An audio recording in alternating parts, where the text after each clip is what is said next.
I'll invite you now to a brief meditative thought to be followed by the Pledge of Allegiance.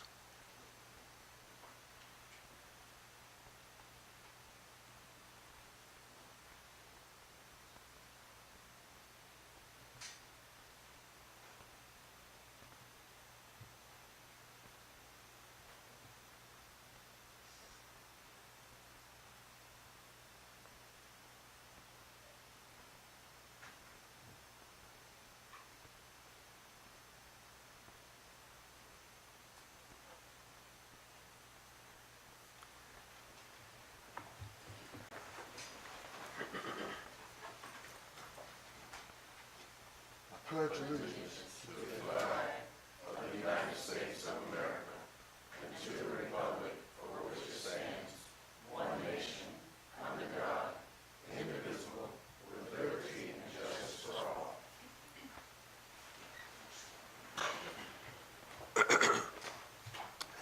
This meeting is held in accordance with the Freedom of Information Act. The news media has been notified, and a copy of the agenda has been made available to the public. The meeting is open to the public, and of course the public is welcome to attend in person. All persons wishing to attend by virtual means may do so via YouTube Sumter School District Board meetings and Sumter School District Facebook page. The vision for our district: the Sumter School District is committed to educating, empowering, and enriching the lives of all students to reach their full potential. Our mission: Sumter School District is committed to providing a safe, nurturing, and high-quality educational environment that supports diversity and equips students for local and global success. I'm Ralph W. Canty, Senior, represent Area 3, and I serve as Chairman. Bonnie S. Disney, Esquire, Area number 9, serves as Vice Chairman. Dr. Sean Reagan represents Area 5, serves as our clerk. Michelle White, who represents Area 7, is our parliamentarian. She continues to recover from illness, and our prayers are with her. However, she does join us tonight, and we're delighted to have her. Daniel Palumbo, Area 1, Brittany English, Area 2, Tara Kaiser Johnson, Area 4, Matthew McLeod, Area 6, Jeff Zell, Area 8, and Tech Sergeant Kirsten Weidman, the Shore Air Force Base representative. Dr. William T. Wright, Jr. serves as our superintendent, and Ms. Shantae A. Scott as our administrative manager. At this time, I'd like to call this meeting to order.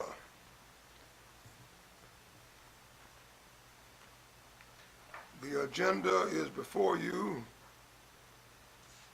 item 2.1, and it shall stand approved unless there is an objection. If there is consensus, the minute stands approved. So be it. Item 3, public participation. We have 6 persons who registered for public participation, and at this time, the chair will declare that public participation is closed on these 6. With 6, they shall be allotted 3 minutes each if there is no objection. Hearing none, we will move forward.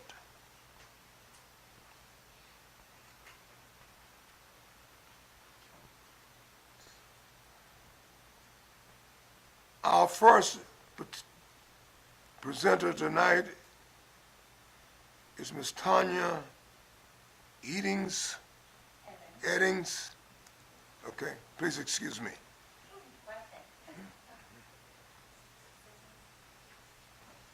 Good evening, everyone. I'm Tanya Eddings. I attended Cherrydale Elementary, High Hills Middle School, Ebenezer Junior High, and I graduated from Hillcrest High School. It was a high school, and now it's a middle school. So I'm deeply aware of these schools. I'm so glad to see the art that's here above from all of these schools and from the ones that I attended. I had a really good education here in these schools. So I want to start out with a compliment. I was well prepared. I remember first day of school with Miss Tiller, who was an outstanding professional. She set a great environment for learning, and she was going to teach, and we were going to learn, and that was the environment that was set for us. So I was very grateful to her for that. When we did our classroom introductions and it came around to me, I said, my name is Tanya Avery. I am going to college. So, I was kind of looking at my watch. I was ready to get to work. And so we went on, and later I did graduate from Clemson, and I came back and talked to Miss Tiller and told her that she was one of the key reasons that I did graduate from Clemson. So I was very grateful to her. So I had a really outstanding education. A lot of great teachers along the way who contributed to that. What I'm wondering now, from some of the things that I'm reading about the numbers, is where we have gotten off track. It seems to be that when we blow all the smoke away and all the digital devices away, we are really looking at a teacher and a student, a classroom and a book, and the initiative of both parties to get the job done. And I'm really, these numbers that have come out don't really reflect that. And it breaks my heart because these children will not be prepared upon graduation. My children are now in college. I have my youngest about to graduate. And I'm able to kind of help make a contribution in a volunteer way with the schools if that's so desired. But it breaks my heart because along the way, where my students attended school was in a private school, and parents had heard of Cherrydale Elementary from a base in Germany, and they said, do not buy a house in the Cherrydale district because your students will not get good education there. And that's sad. So that's a global reputation for one of our schools in the district. And that's been a number of years ago. So we have quite the obstacles to overcome. So I love your mission. I love your vision. I think that's great. I think we're far, far away from that. And that grieves me a great deal. Because when it's really going to matter to us and where it's going to hit home is when we're sitting on a nursing home bed hoping that everyone knows them that's attending to us for medicine. Thank you so very much.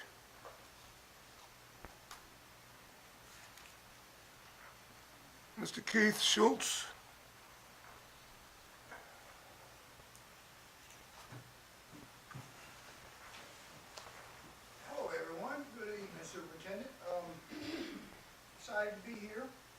excited.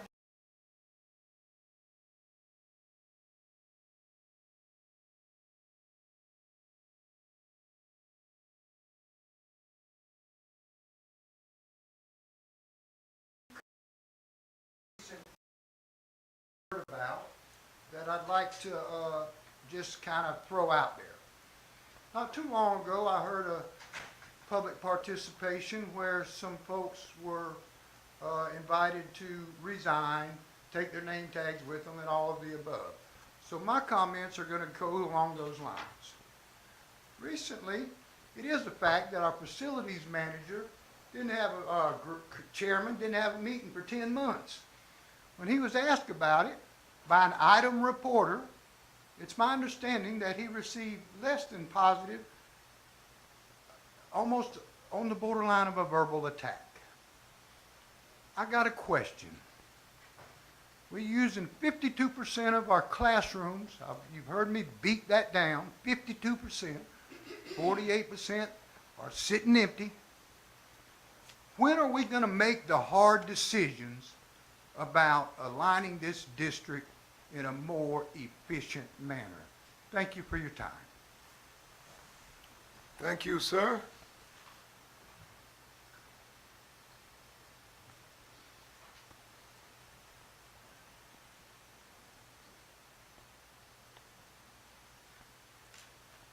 Socito Victor? Yes. Sir? Good evening, everybody. So I was here last time, and I like seeing when students are recognized. That's pretty awesome. There's a lot of positive going on, but we know there's some issues. There was a comment made last meeting I just wanted to clarify. Military retirees are stakeholders. Their pension is taxed by the state. They pay low sales taxes. The state funds some of the schools, or they provide some funding. Military retirees also own vehicles and property. They pay property taxes on those. Whether they have kids or not doesn't matter. They are stakeholders. They do pay taxes. So I just wanted to clarify that. I was looking at some numbers. A private school here in Sumter County saw an increase of about 35% enrollment. That is very unusual. Got it. Private schools might be smaller, but that is an anomaly. If we're seeing a 35% increase in one school, what is the increase in the other private schools, charter schools, maybe our surrounding counties? What I asked for last time was the disenrollment rate within the Sumter school system, because stakeholders should know what this disenrollment rate is. Population here in Sumter, the city of Sumter, has gone down since 2020 about 2.3%, and that doesn't account for military members. That is just overall population. So our population here in Sumter is decreasing. Where are they going? Where are these students going? So if we don't know what the disenrollment rate is for our school district, then how are stakeholders supposed to know if the resources are being used properly? We have facilities sitting empty. Those funds could be reallocated. There's a lot of stuff that this district can do, but my biggest thing is I want to know what the disenrollment rate is. I asked for this data in the previous meeting, and I still haven't heard anything. And seeing the increases in some of these private schools, included in Clarendon County, then we got to find out why we're losing students. Thank you. Thank you, sir.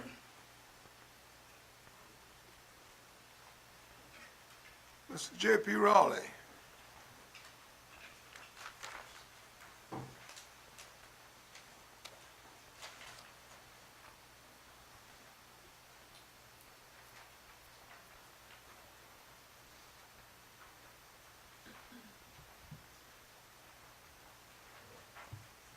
Everybody get the picture outside.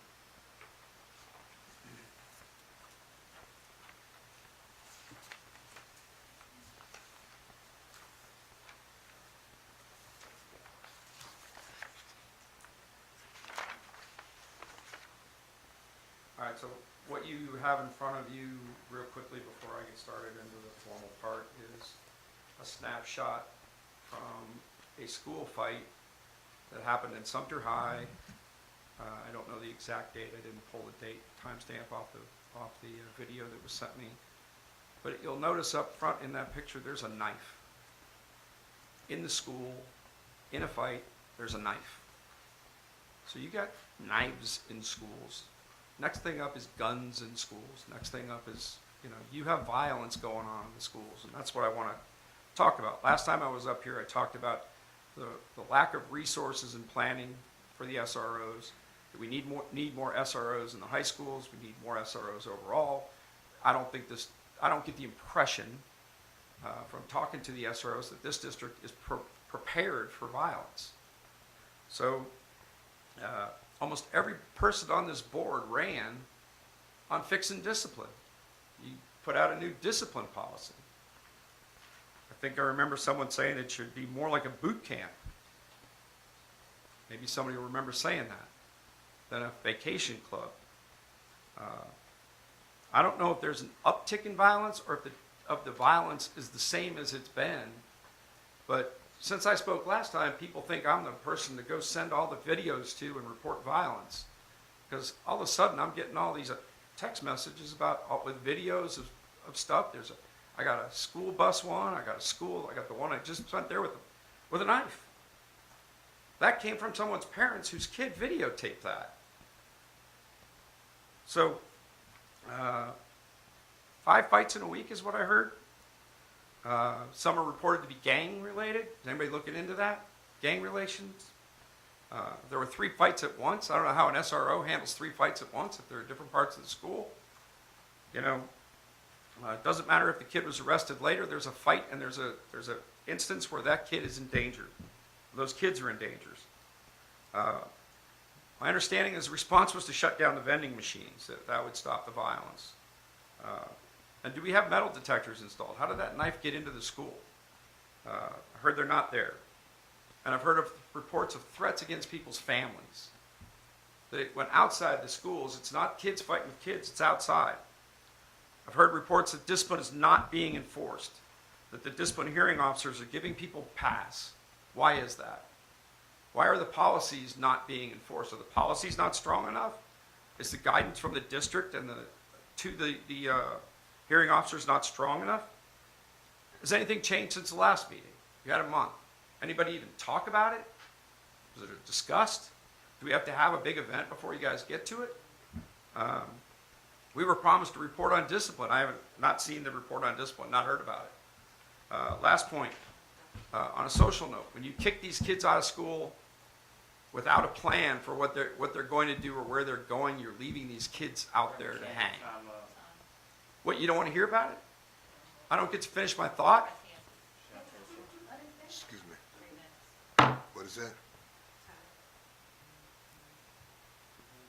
Oh, I'm sorry. Okay, once again, the district leaves Your kids time hanging. is I'm about to talk to kids and you guys don't want to hear about it. Okay. Appreciate it, Mr. Reagan. Appreciate your thoughts on everything and your attention to detail.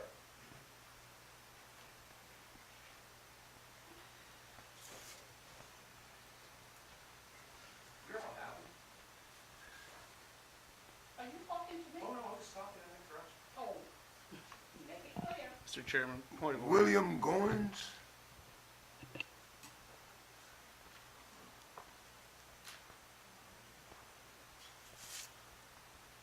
Good evening, everyone.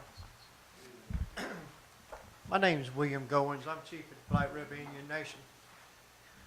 On May the 9th of 2022, I came before, maybe not all of y'all, because a lot of y'all are new, regarding Furman Middle School, the mascots. That's why I'm back today. Ocala, they got a new mascot, thanks to the principal. And the ones here that voted on the motion for that to be changed. Now, this thing has gone way too far. All y'all got computers. Google Furman Middle School. Y'all have let a spark turned into a raging fire. My people were from privateer. My people were not allowed to go to the white schools. But there's an Indian. He's somewhere probably up here on one of those mirrors. They wasn't allowed. I come in 2022 and ask for this to be changed. I'm not here tonight to ask. No, the asking's over. I have done turned, and I gave y'all a packet. Well, I'm not going to say everybody because I see new faces here. In 2022, there was a packet to hand to you. And in that packet was we were willing to work with this panel to get this job done. We were willing. Now, I just sent a packet to the state superintendent. I'm going to let her handle it. And if she can't handle it, the governor will handle it. I'll take it all the way up. It don't matter. But this has got to change. I said, y'all got, every one of us see a lot of laptops in here. Google it. What do you see? Is Furman a school? Is it a school? It's funded as a school. But if you look on their website, they ain't a school. They're a tribe. They are a tribe. You think I'm lying? Google it. It's wrong. It was racist in the 50s, and it's racist today. It's just as racist. There's a mirror on the wall of an Indian in a headdress. It is just as racist if it was a cotton field with an African American in it picking the cotton. That was racist. It was racist. Point of order, Mr. Chairman. I am. But I'm using that for example. Listen, Time up. the gentleman has the floor. No one has the right to speak to him but me, and I'm not speaking to him.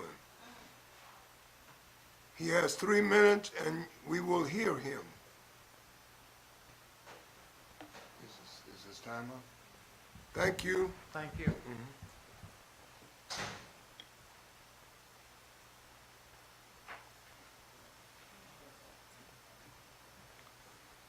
Ms. Jacqueline K. Hughes.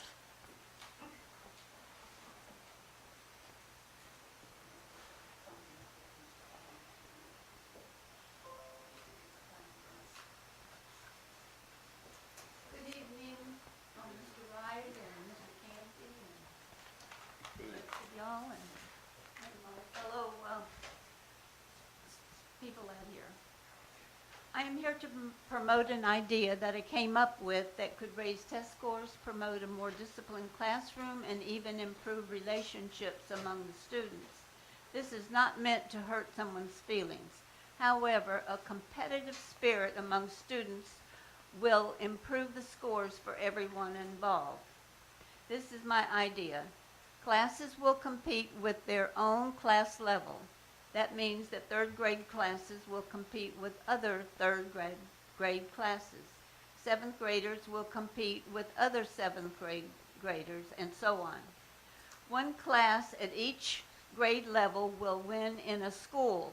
Then those winners will compete with other winners from other schools at the same grade level.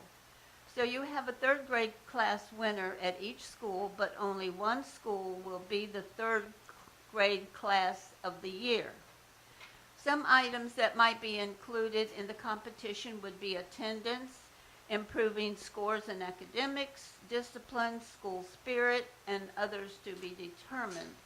There is no need for me to plan everything if my idea is deemed to be a waste of time, or we couldn't do it because the losers would be upset, etc.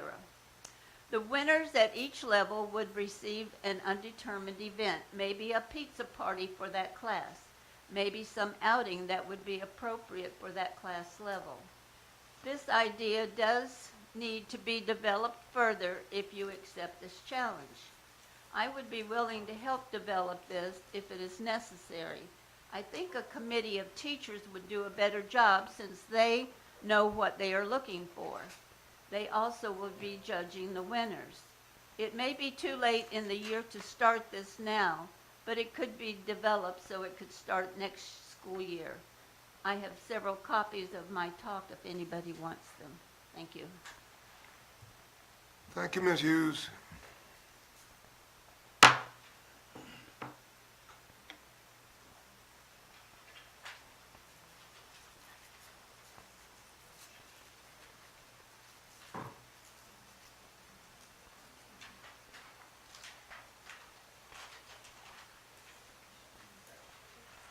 Board communications, announcements. Mr. Chair, Yes, just sir. want just make a couple points.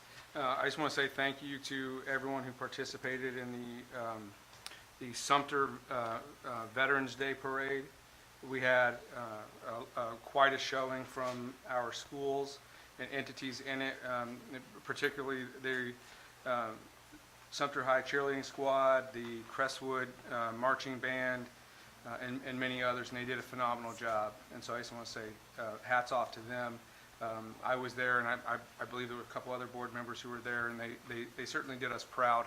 And then secondarily, I would like to say there's a lot of faces in this room right now, and clearly a lot of energy, a lot of concern. I think we obviously need to take everybody's concerns very seriously, and an engaged citizenship is exactly what we need to hear from. So I just want to say, despite the possible confrontation here, is that I welcome this. And so I just want to say thank you to the citizens who showed up today to make their voices heard.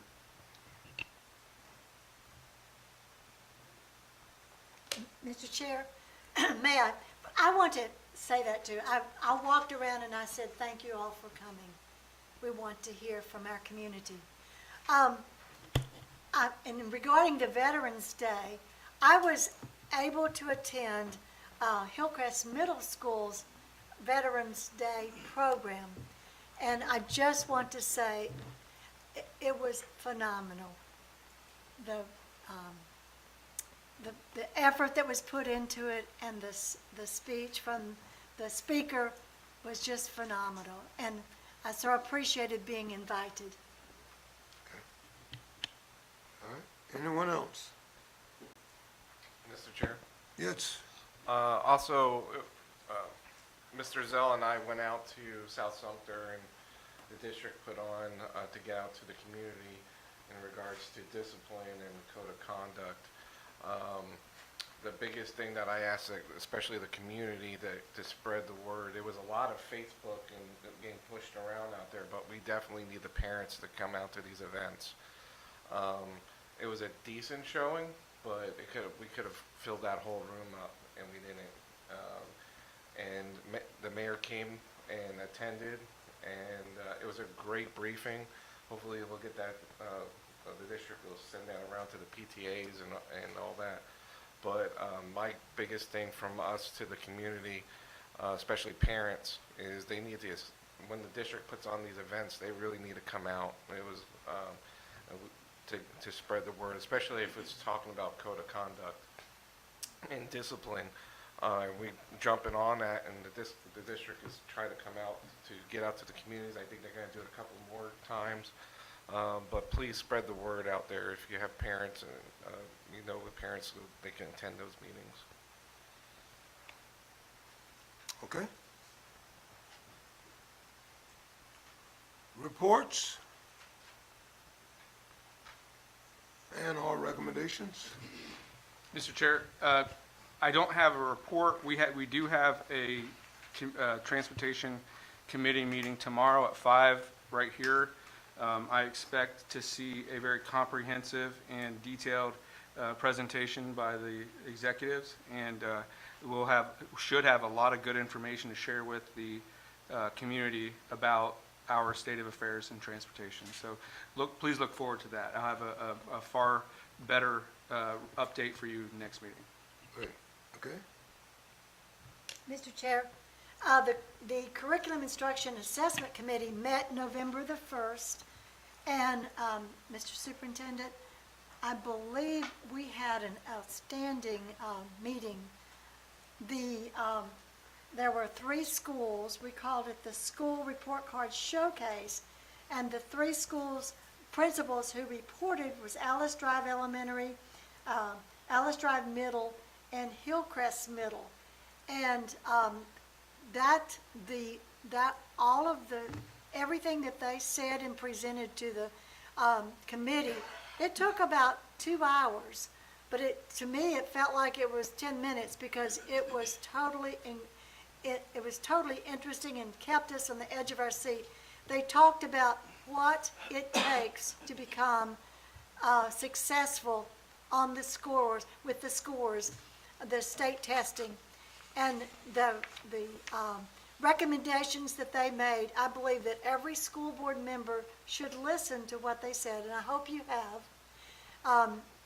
Mr. Superintendent, would you like to comment on what we heard? You made lots of notes on it. Madam Vice Chair, I'd like to have the opportunity to do that during my superintendent highlights. Okay. Because honestly, I need to pull it up. I've got it. That's fine. prepared. Yes, ma'am. Yes. All right, and that's what I'd like to report. Yes, ma'am. Okay. Mr. Chair, the Joint Facilities and Finance Committee met, which is now considered to be the Master Plan Committee. So I would like to say thank you to the board members who were all in attendance, as well as the subcommittee members from our community who's now a part, as well as the administrative staff.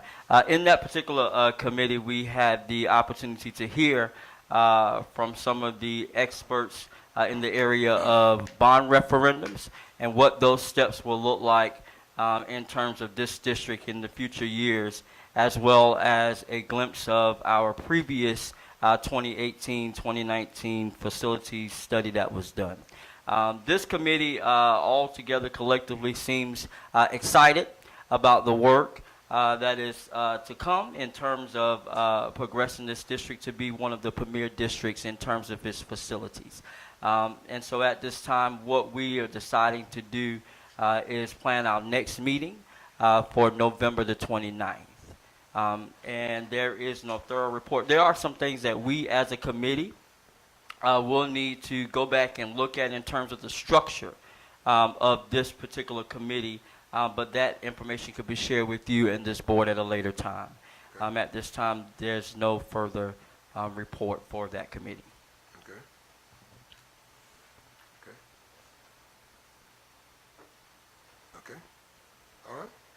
Thank you very much.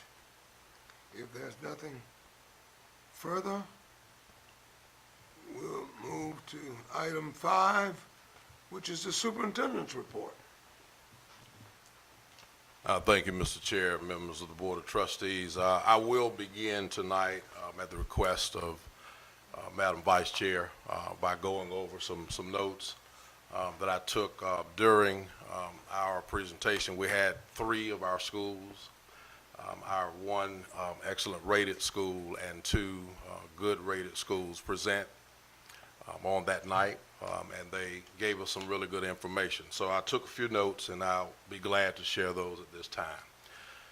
So while that evening's presentation featured 3 of our highest performing schools according to the current accountability standards, I want to stress that we have amazing examples of learning going on throughout our district. You can go into any school any day, and you will see learning improvements taking place.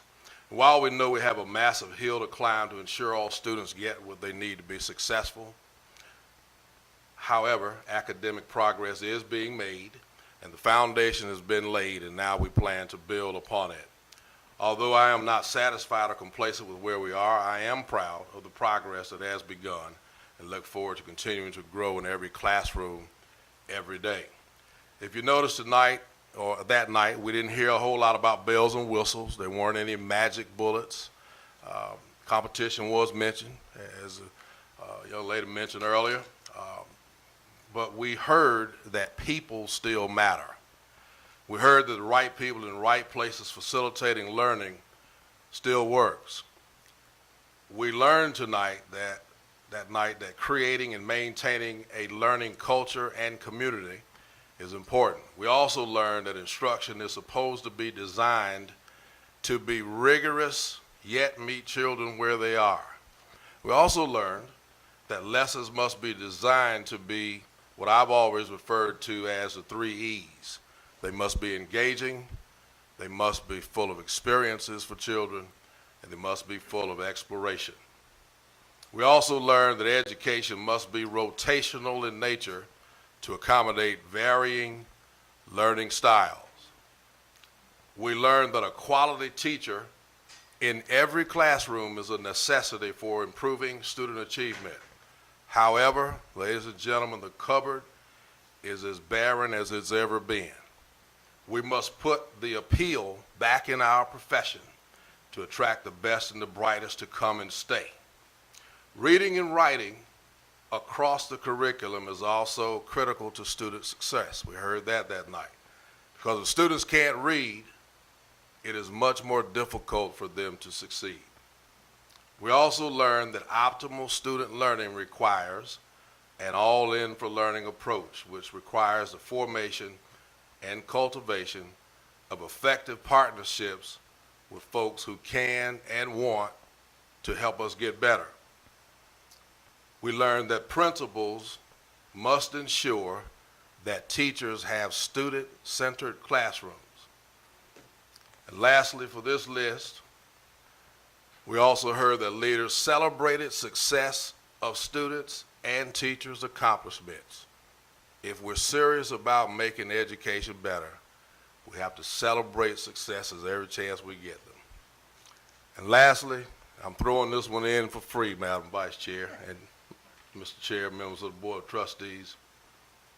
Here's what we learned most of all. If you make people feel good about the work they do today, they're likely to do more tomorrow. If you make them feel lousy about what they do today, I'm not going to finish that sentence, but I think we know what that entails. All right, I also have a couple more, Mr. Chair, a couple more items that I need to get to. First and foremost, we all know that very recently, Superintendent was fortunate enough to have an evaluation conducted by the 9 voting members of the Board of Trustees and 1 Shaw Air Force Base representative. On behalf of my family and me, I am thankful that the board sees the work as being satisfactory. And we look forward to achieving even greater heights moving forward. So on behalf of me and my family, thank you. We received an abundance of correspondence from our Sumter School District family expressing gratitude for the recent retention stipend. So thank you, Board of Trustees, for approving that. Investing in our employees is crucial, of course, as you heard me say since July 1st of 2022. It's crucial to the success of our school district. And the retention stipend is just one way to show our appreciation for their hard work and dedication. So thank you for that. Serena McKnight and Emily Moyer, 5th grade students at Willow Drive Elementary, will represent Sumter School District in the South Carolina Elementary Honors Choir. Each year, the South Carolina Music Educators Association selects the finest singers in the state to perform at the annual Music Teachers Convention.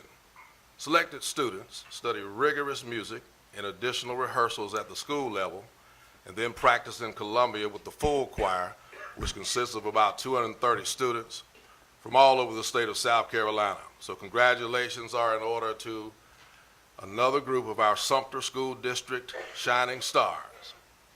This week is also American Education Week and presents all Americans with a wonderful opportunity to celebrate public education and honor individuals who are making a difference in ensuring that every child receives a quality education. One of the best announcements I can make on this superintendent's report: Thanksgiving break is November 20th through 24th. And certainly I wish everyone a joyous holiday filled with relaxation, happiness, and great memories. Mr. Chair, members of the Board of Trustees, that concludes my superintendent's report. for November 13th, 2023. All right, thank you, Mr. Chairman and Mr. Superintendent. Appreciate your report. You're welcome. Now, you gonna call for these others? Yes, sir. At this time, I'll have Mr. Samuel Myers, Executive Director of Operations, come forward. We will have 2 presentations that result from work being done by the Operations Department. And then following Mr. Myers will be a report from the Academics Department as well as Finance in that order. And we'll introduce each person as it's time for them to come up. Good evening. Over the past several weeks, we've been referencing the buildings that we've had, and we wanted to take a stance and just take a look at how we might be able to work on the reduction of energy, seeing that we do have some buildings that are of age, if you will. And we want to take a look at the reduction of energy and how we might be able to optimize the current equipment that we have within those buildings. In doing so, we have 2 groups that are going to come before us this evening, one being Synergistic. The persons who will be reporting from Synergistic will be Mr. Jack Bullock, Ms. Marion Hamilton, and Mr. Steve Jones. They will come and brief you on some different ways and things that they can do with that. Our second group will be trained, and Mr. John Anderson and Mr. James Johnson will come forward and share some information as well. And they will come forward in that order, and I will ask them to come forward at this time.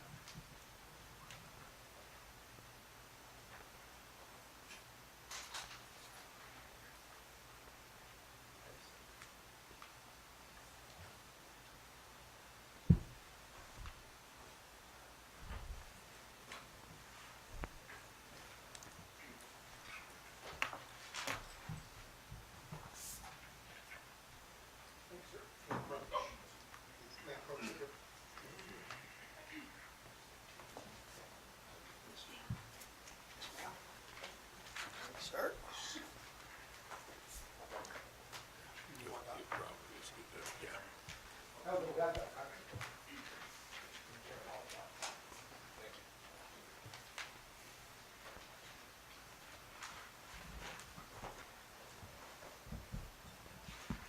Hey, good evening. Board Chair, distinguished board members, Dr. Wright. My name is Marion Hamilton with Synergistics. As they've introduced, I have Jack Bullock and Steve Jones along with me. I'd like to say thank you all for your dedication and service to this school district. I'm also a fellow 14-year board member out of Texas, so I know the work that you all put into this, and it's definitely appreciated. And I just want to thank you all for giving us the opportunity to come out and showcase our program to see where this can help possibly Sumter ISD. Okay, and we'll go ahead and get started with Mr. Jones. Thank you, Marion. Good evening. Mr. Chairman, ladies and gentlemen of the board, Superintendent Wright, Tech Sergeant, thank you. Happy Veterans Day. Thank you for your service. Veterans Day should be every day, in my opinion, but congratulations. We have been talking with Mr. Samuels, Ms. Spearman, Dr. Wright, over the past month or so about ways that we, as a company, approach our partners with energy conservation measures. Those measures that we do are behavioral in basis. They are not equipment. It is not a capital expenditure. We look at the way that you're currently running your equipment and look at ways to optimize the way that equipment is being used to get the best mileage out of it and the best production out of it, therefore reducing your energy costs. That's kind of a 10,000-foot view of what we do, and we're going to talk a little bit about how we do that and some of the results and some of the end games to that procedure that we put together. The first slide up there is a little bit of just a background about us. We've been in business for about 36 years. One of the stats up there that the 24% average savings, that's nationally, over 1,600 clients, that we average about a 25% energy reduction in what our clients spend. One of the accolades that I don't have up there is we have been selected 14 years in a row by the Department of Energy as Energy Star Partner of the Year. And that is not something that is applied for. Energy Star, A little bit, let me back up. I'm a retired public servant from Alabama, so I've been in the governmental world, and when I heard Energy Star, I thought about the sticker that was on the refrigerator at Lowe's. I didn't really know a whole lot about what Energy Star entailed. Energy Star in this world that we deal with, it means that your schools and your facilities are in the top 25 percentile, Jack? Correct. 25 percentile of all like schools in the nation. That is a Department of Energy award. The Partner of the Year award that we have received 14 years in a row is not an application process. We are handpicked by the Department of Energy, so we're very proud of that. We're very proud of being able to bring Energy Star certification to the schools and the partners that we work with. So we'll get into that a little bit further along. Next slide, please. Thank you, ma'am. A little bit about y'all. We did some due diligence, did our due diligence, looking at the schools. A little over 14,000 students. The big number there, 3.2 million total square footage is what you have in schools and buildings throughout the district, and of course we're listing the schools there.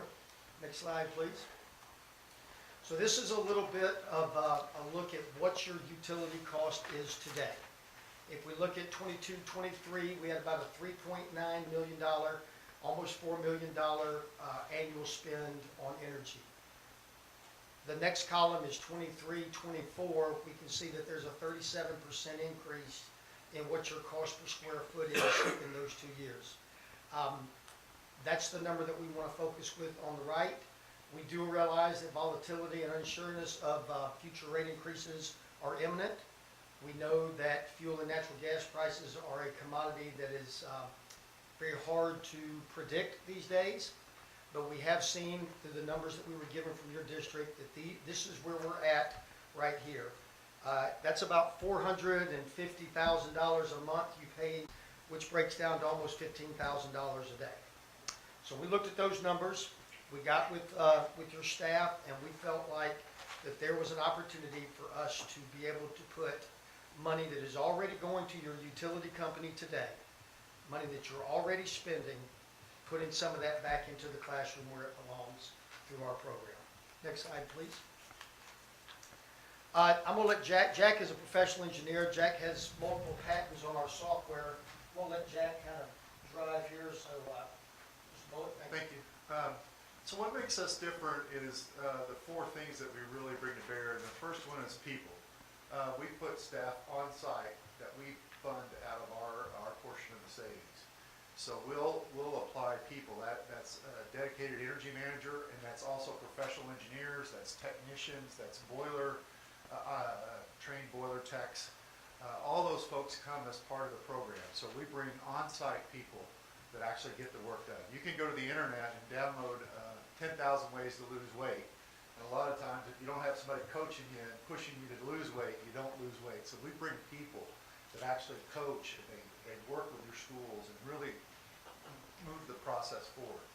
We also have a very sound feedback loop Six Sigma process that we use. It has an assessment phase, an execution phase, planning phase, and we're really good at doing this. We've done it at over 1,600 districts nationwide. We've certified over 50% of all K through 12 Energy Star buildings that have been certified in the nation. And our technology is really good. We measure the savings with an accounting ledger. We've transitioned to getting away from a lot of fancy software, and we're basically just using an accounting ledger and how we measure the savings. And we have data analytics that upload from the utility company every night, and we run analytics on it. Next slide, please. Like I said, or Steve said earlier, we become an extension of your team. We have not charged a client an additional fee except for one district during COVID. We actually did some engineering for them, and we charged them a fee for that. But out of our 1,600 clients that we've done, we provide all the engineering resources you need at no additional charge. Our on-site staff are here every day, working in the evenings, weekends, trying to find ways to save energy for the district. So we've just become an extension of your team.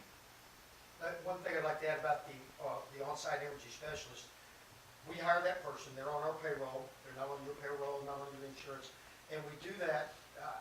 I'm from Alabama. I know that 40.00001 hours is overtime for most employees.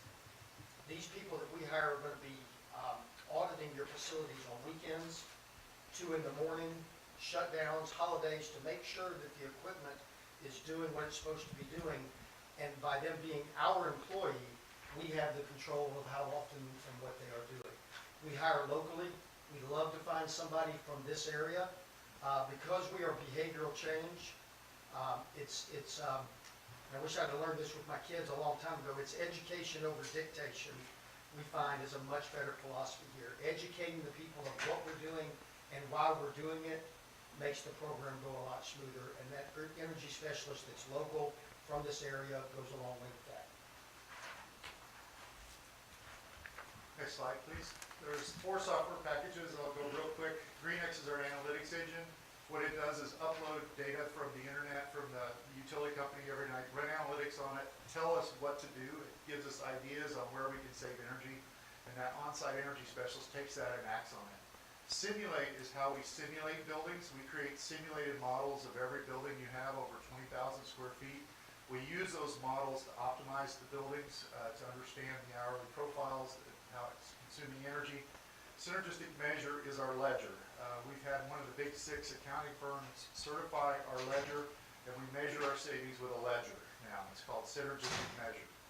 Executive is the phone app that tells you how the energy program is doing. It's a 5-swipe app. It doesn't have a manual. It's really simple to use. It can be data that you can put on your kiosks and lobbies of buildings. It gives you how many trees you've planted, how many miles you've taken off the road, those kind of things in a dashboard format. Next slide. That's GreenX. That's our an example of our tool. What it's showing you in the middle screen is a 24-hour period, and you can see that at midnight it starts up with a low profile, and then about 6 a.m. it goes up, and then it goes through the day and peaks. What our analytics does is analyze those profiles and learns where there's opportunity. And then it alerts our energy specialist and says, hey, there's an opportunity at 6 a.m. It's starting up, it doesn't look normal. And it also tells you how much you would save by correcting that alert that it identified. Next slide. Our process is big on assessment. So we'll go through and assess all your equipment. We'll go through every building's mechanical system. We'll inventory it. We'll assess it. We'll plan. We'll develop a process improvement plan. We'll meet with the maintenance department, say, here's what we would do if this was our systems. We will come together with an agreement, or we'll go back and reassess. Once that agreement is made, we'll go and execute the plan. Whether it's changing schedules, modifying the control sequences, whatever we need to do to optimize systems and to optimize how you utilize those systems. So that's our process improvement plan that we execute over and over again. Jack, can I add something with that? With the energy specialists that we have doing these audits, in talking with Mr. Myers, and I believe I called him Samuel earlier by the first name, I apologize, a little too familiar with it. What we're doing when we're out there, you were talking about your facility and finance committee, we're actually finding areas that need attention, and we act on that or report that to Mr. Myers and his team before it becomes a larger problem. I understand, and I was in the maintenance world myself for a long time, one of the most underfunded, understaffed, and quite frankly underappreciated organizations. We like to have extra eyes out there looking at your equipment and being able to advise where we catch a fan belt on a motor that's going to break, and we fix the $30 belt before it's the $3,000 transmission that nobody would have heard that early in the morning. Next slide. When we report savings, we also report comfort. So we go back through your work order system and we benchmark what's your current state of comfort. How many complaints are you getting a day, a month? We catalog those, we measure ourselves against it, and we report comfort complaints along with energy conservation. The whole program was designed so that we improve comfort as we're saving energy. It's not where you sacrifice comfort to save energy. This is an actual client data. This is the University of Kentucky, which is a client of ours, and we started with about 500 comfort complaints every month, and we've gotten it down to less than 120, I think. So we worked really hard to do that. And we, like that energy specialist, will be the front line that responds to those energy or to those comfort complaints. So for example, if you have a high school or you have an area that a complaint has come in about, we're gonna walk out there, we're gonna put loggers, temperature loggers in the classroom or the area. We're gonna measure the ambient temperature over a period of time, and then be able to come back and be able to report what the actual temperature was in that area. And it may be by doing that that we do find that there's some areas of equipment that's not acting properly. But at least it's giving that attention to detail by responding to those comfort complaints, because I know that can be an issue. Last slide. So this is a timeline that shows the sprints, we call them, and that's where we go through that process improvement. So we're constantly working through sprints where we're assessing, we're planning, we're presenting, and then we're executing that phase or that sprint. And so we just stack these up one after another over the 5 years of the contract. And we continuously improve the process and how you access buildings and how you consume energy.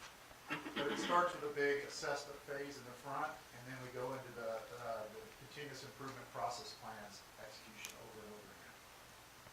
Before we go to the next slide, Jack, is it all right if I refer to a slide in this deck that is not on the screen? I want to touch on something before we get into the pricing model. And listening to y'all talk earlier, which it was just very encouraging to me. If we could turn last page, makes it easy. The last page is something called synergistic community. Synergistic community is a part of our program that comes with the totality of the program, but this is where we reach into the classroom. We reach into the students and we involve the students in what we're doing. We have multiple clients in areas that have massive military presence. Fort Benning, Maxwell Air Force Base, I don't know if you went to Senior NCO Academy at Maxwell, but so we understand the climate of sustainability and environmental conservatorship. We like to bring this data that we do into the classroom with the children.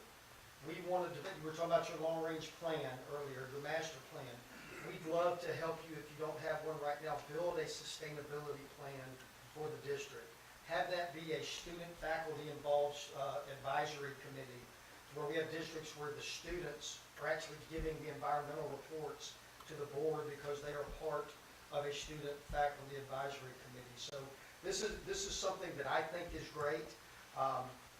You know, everything from elementary school kids as little junior energy managers that are walking around, you know, making sure that lights are off, to your STEM and STEAM organizations that are actually studying the physics of what's going on in their district with the actual data from their district. So this is a component that we're very, very proud of, and I wanted to throw that in.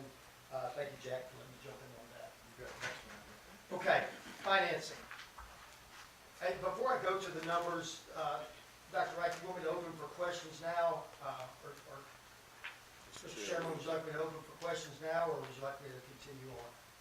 Board, Continue. Continue? Okay. So dollars is where we're at. All right, next slide, please. This is what we have proposed for the district. We're looking in the aggregate of about there's no comma, I'm sorry, almost $3 million. That's not even a number, I don't think, the proper number. Almost $3 million in net savings that we feel like we can put back into the district if we hit a 20% reduction. And again, I said earlier, nationwide, we're at 20, 24%, 25%. But these numbers are based on if we can hit a 20% reduction. The first line of this chart, and I break it down a little better in the second slide, is the projected gross savings that we feel like we can do throughout the district. The second line is our fee. It's our investment. It's about $51,000 a month is the fee for our program. You'll notice in the first year, the first column is smaller than the rest. The first 3 months of our program, there is no fee. We like for you to build up equity with all of the savings going to the district, the totality of the savings going to the district. And then the bottom line is what we feel like is the projected net savings to the client. Now, if we can go to the next slide, I'm going to peel that back a little further.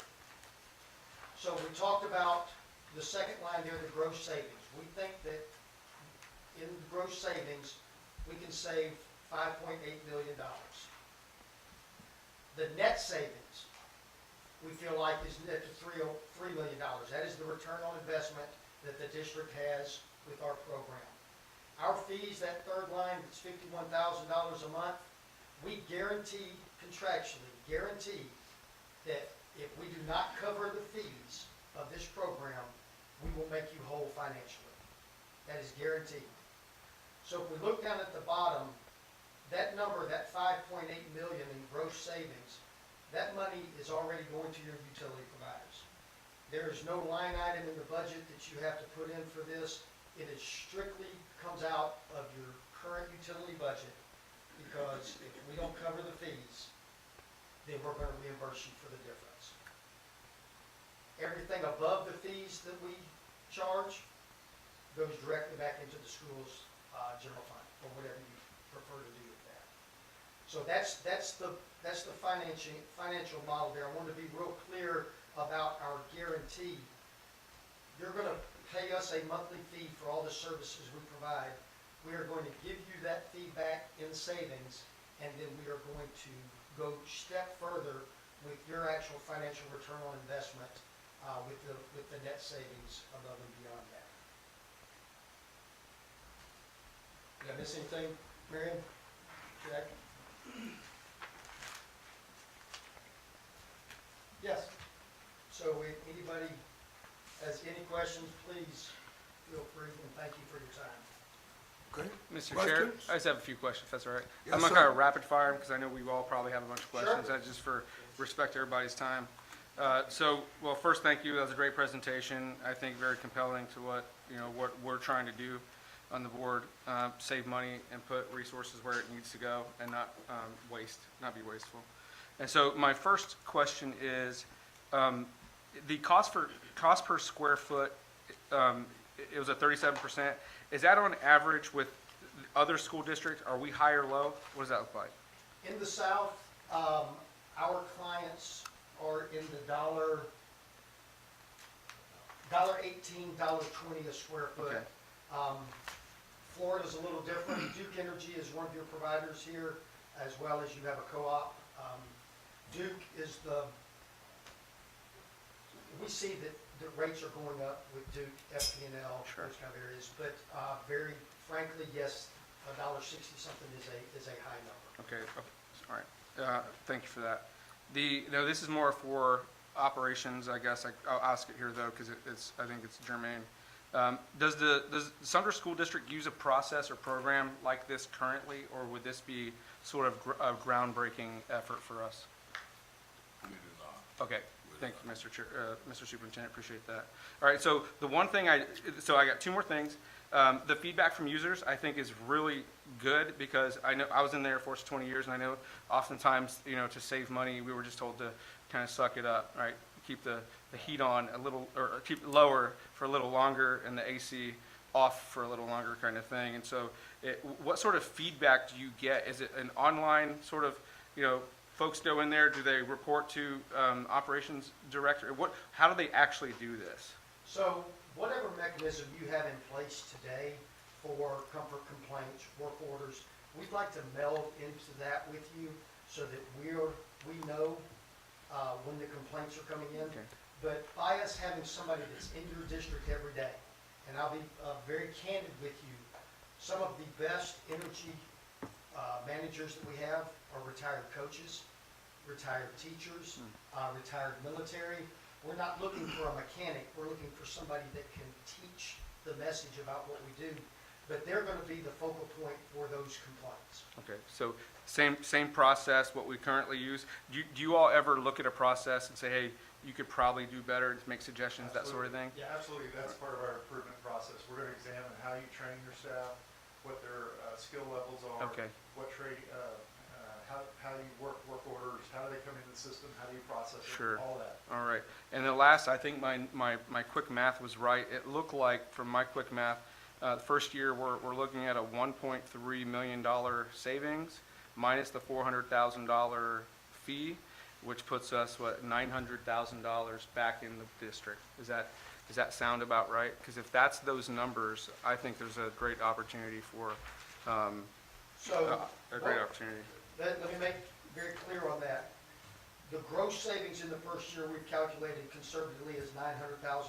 Okay, The net after our fees are paid, so what you can see going back into your budget, okay, we're projecting at 430. okay, so my numbers were wrong. Okay, Well, not so much wrong, and again, the reason I tried to break it out here, I'm not real comfortable with this chart either. Sure. It's a little obtuse, Mhm. if you will. But yes, the bottom line, over the 5 years, we are conservatively, very conservatively, sure that we're going to put somewhere in the neighborhood of $3 million each year. all right, and last question I have. Twenty Oh, sorry. percent, all that goes to the district, so. There'll never be a Okay. rate change. Yeah. Okay. Our fee, if for some reason we can get to 30% here, which is not out of the realm, our fee never changes. Well, I certainly want to, I hope we can, if we Yeah, partner up on this. You made a good point, if I may expand on that. Degradation of the classroom environment temperature is non-negotiable with us. Okay, It is non-negotiable. We've been in business for 36 years. I hired this company before I retired.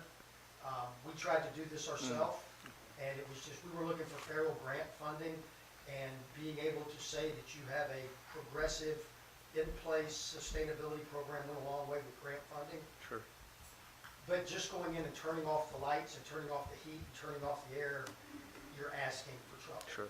And you Agree. see where I'm going There, with that. there's a far more comprehensive approach to it than Right, and that's why, enforcing the and issue. Jack mentioned it, we will go in and build a model of every single school here.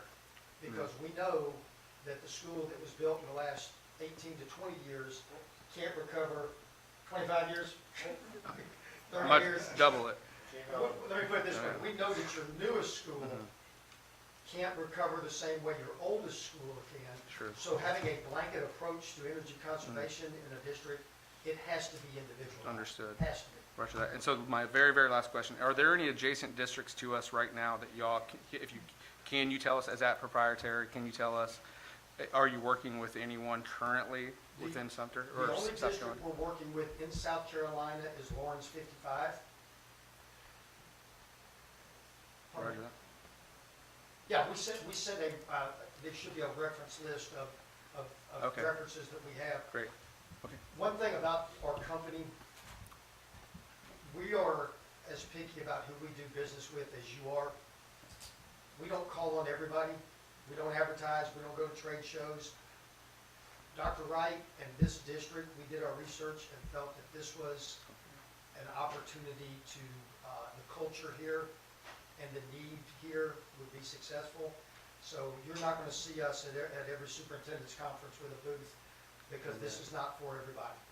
Well, thank you for that. Well, I'm satisfied with those answers. Appreciate it. Thank you for your time. All right, any other questions? Mr. Chair, Yes, I know the State Department looks over everything we do. What is your relationship with the State Department of Education in South Carolina? I would not know what our relationship is with that organization. State Department of Education Yes, ma'am. in South Carolina. Yes, ma'am. I would have to look into that. I don't know, we don't have a bad relationship at all, but I don't know if there is a cohesive relationship, if you're talking about endorsement-wise or. And I imagine, well, I'm assume, Dr. Wright, I assume that there are rules and regulations and all types of things that you're going to have to be familiar with if you're going to work in South Carolina in our schools. Oh, Yes, ma'am, I'm a licensed engineer, I'm very familiar with the regulations and Yes, sir. standards that have been adopted for education in South Carolina. Oh, you are? Yeah. Okay, I apologize, I should let him answer that. right. I met with your state architect, very nice guy, and very knowledgeable. So we do have a relationship. I don't know that we're not on a contract list or anything like that. Right, and that's what I'm asking. I would assume we're going to need to look at that. Yes, And that would be when? If you decide to take the next step, which would be, deciding how you procure our services. Okay, thank you. All right? Mr. Chair, Yes. I believe this is probably more towards Dr. Wright. This is really more based on behavior change. In the past, I would say change is not a lot of people want to go status quo. And I'm not saying, hey, we need to make it 80 degrees in the classrooms or anything like that, but some of the recommendations of particularly the schools and how the HVAC systems and all that type of stuff and their recommendation to give to the district. Are we willing to sacrifice to go the distance to try to make the savings, or are we just basically blowing hot air, as in, okay, because we need to change to really kind of to get the savings out of this. So I'm just asking more, are we willing to listen to the experts to say, okay, this is what we recommend, our recommendation, and we just go, well, we don't like it, we're just going to go status quo. The short answer to your question, Mr. Palumbo, is there's been energy work done in this district for the last few years. I think we'll hear about some of it in a few minutes. What I think we're hearing tonight is an extension of what we've already done. So we're, for lack of a better expression, we're headed in that direction, and this would be an extension. And so that's why they were asked to come and present tonight. Typically, because of my background, I'm not going to bring anybody before this board if it's not something that I think that we can do and have the ability to do. That probably wouldn't be smart on my part. So certainly this work is an extension of some of the things that we've already done. And until we can secure funding to be able to replace these 60, 70, 80-year-old buildings, we're going to have to try to optimize what we're doing with the buildings that we have. So I don't know if I completely answered your question, but that's kind of the... Yeah, it's almost there. Okay, okay. Do we have it to enforce, basically, and the principal decides, oh, I'm not doing that? Kind of with other things that, not the same principles, but we put the teeth into this to try to get the savings out of it and say, I'm sorry, but this is what we're going to do, and push the schools to look at the savings portion of it. I think just as anything else that we try to implement from a holistic perspective, we're going to have to educate and then monitor and inspect what's happening. But they have a lot of tools that will help us be able to monitor what is and is not working properly in each school. Yeah, I hear on their side, they can only say recommendation, and I get it, but that tells me, okay, this is a school district to actually take their recommendation. Yes, sir. Could I answer that real quick, real short? Sure. So really data drives how we change behaviors. So once you start ranking all the schools and you put all the principals with their peer schools and rank them, that's really when we started getting engagement from the staff. And that's where we start changing behaviors. And that's a critical step that we have to do as part of our program. Yeah, and that's one of the things that we'll do if this comes to fruition. One of our first steps is to meet with all of the principals. We want to meet with them and explain to them what the process is, what we're doing, how we're doing it, so that their conception is not, we're going to sweat me out or freeze me out. Most of the time, we actually improve the classroom comfort level because the equipment's running properly. So my question for you is, I hear a lot of the positives, but I know I'm a realist, there is negatives.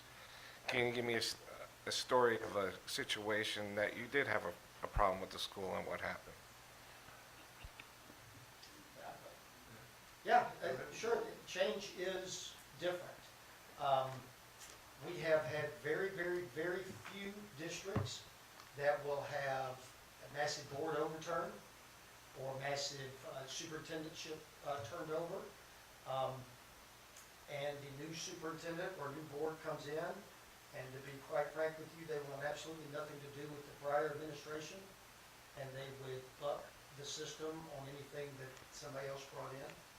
But we have, to my knowledge, having somebody not want to continue our program because of the execution and the outcome is very, very few and far between. When the savings start coming in and the classroom environment has not been degraded, it becomes a very positive thing. And so I'm basically, your incentive is to keep saving us money, 20-30% is your goal to That's get us correct. so we can keep you.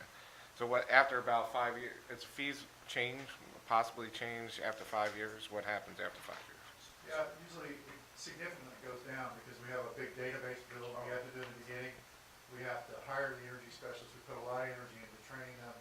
We bring a lot of staff on site to do the inventory assessment of all the equipment. So there's a big front-end cost for us. So in the 5th year or 6th year, the fee goes down. And how often, how many years have you been in business, and what is the percentage of, after their 5-year contract, they re-up again? Last year, it was 70% renewals that we had, which was significant. In the first 35 years of the company, we didn't ask a client for a renewal. We basically did the 5 years, trained them how to do the project, and then we moved on.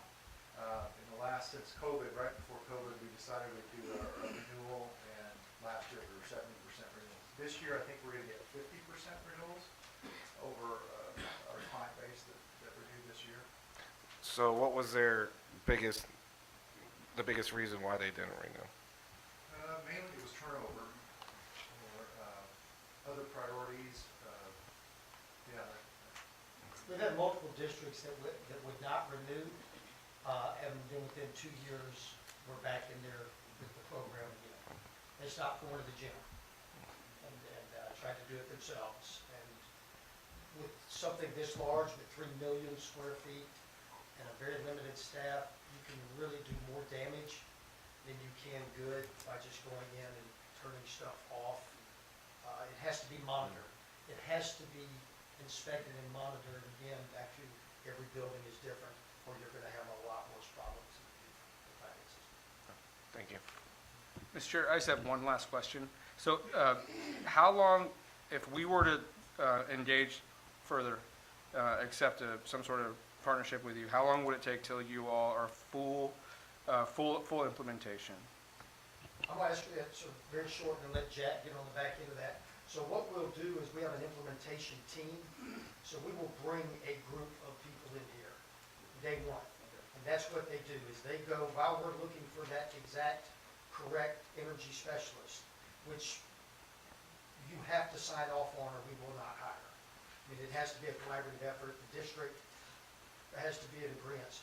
But while we're building that, we'll have a team in here from day one, starting to build models, starting to look at equipment, starting to ramp up because, you know, we're invested in, we're as much at risk financially as you are because we're guaranteeing the program. So in the first 45 days, we'll have all the database built for the M&D measuring our results. We'll have all the simulation models done. We'll have all the equipment assessments done. And we'll start our first process improvement plan at that point. And then we just start dovetailing those over and over again until the life of the contract. Mr. Chair, I just have a couple of questions. Is it all or none, or do you conduct any pilots within districts? So is it all schools, or you don't do any? Typically, it's all schools for us because we're changing the behavior of staff. And if we just do it at one school, they don't think it's, you know, a real initiative of the board.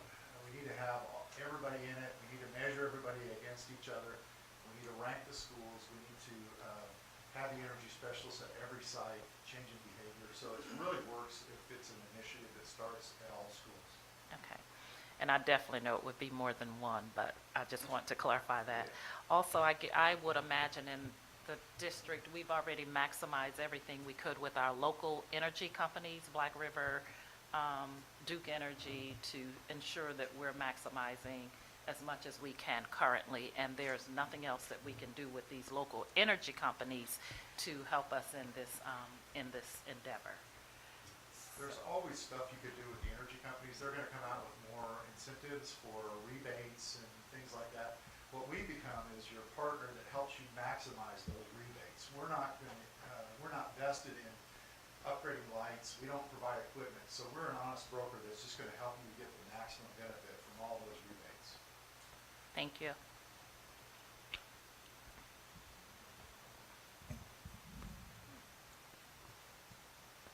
Thank you all. Let me ask just one question, Yes, sir.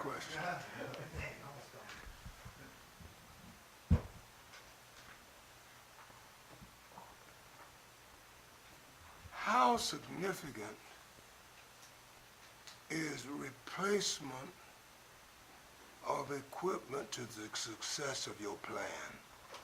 So our plan, the proposal that we have provided you today, is as if you never replace another piece of equipment during the 5 years of our program. We work strictly with what you have.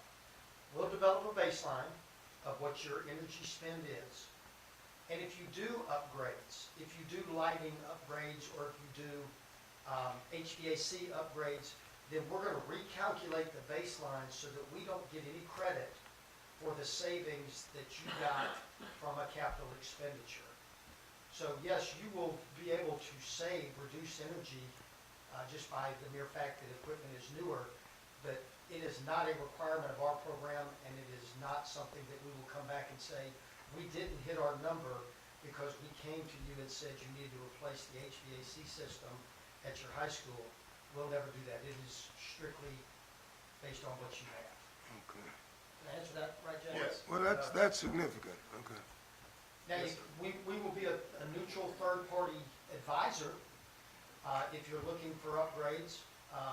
Somebody like Jack, a professional engineer or a certified energy manager, would love to walk beside you as you're making those decisions, but nothing that we'll ever say to you is you need to replace your system. So the assessment process does not necessarily include replacement of devices that exist. Is that what we're saying? Yeah, it would identify, say a valve is not working. We'll identify that valve as not working, that's causing the system not to be optimized. So we would make a recommendation to replace that valve, which may be a Yes. maintenance item. Right.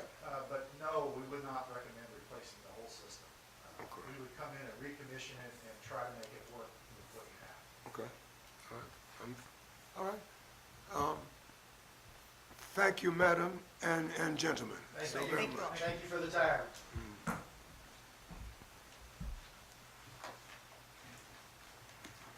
Mr. Myers?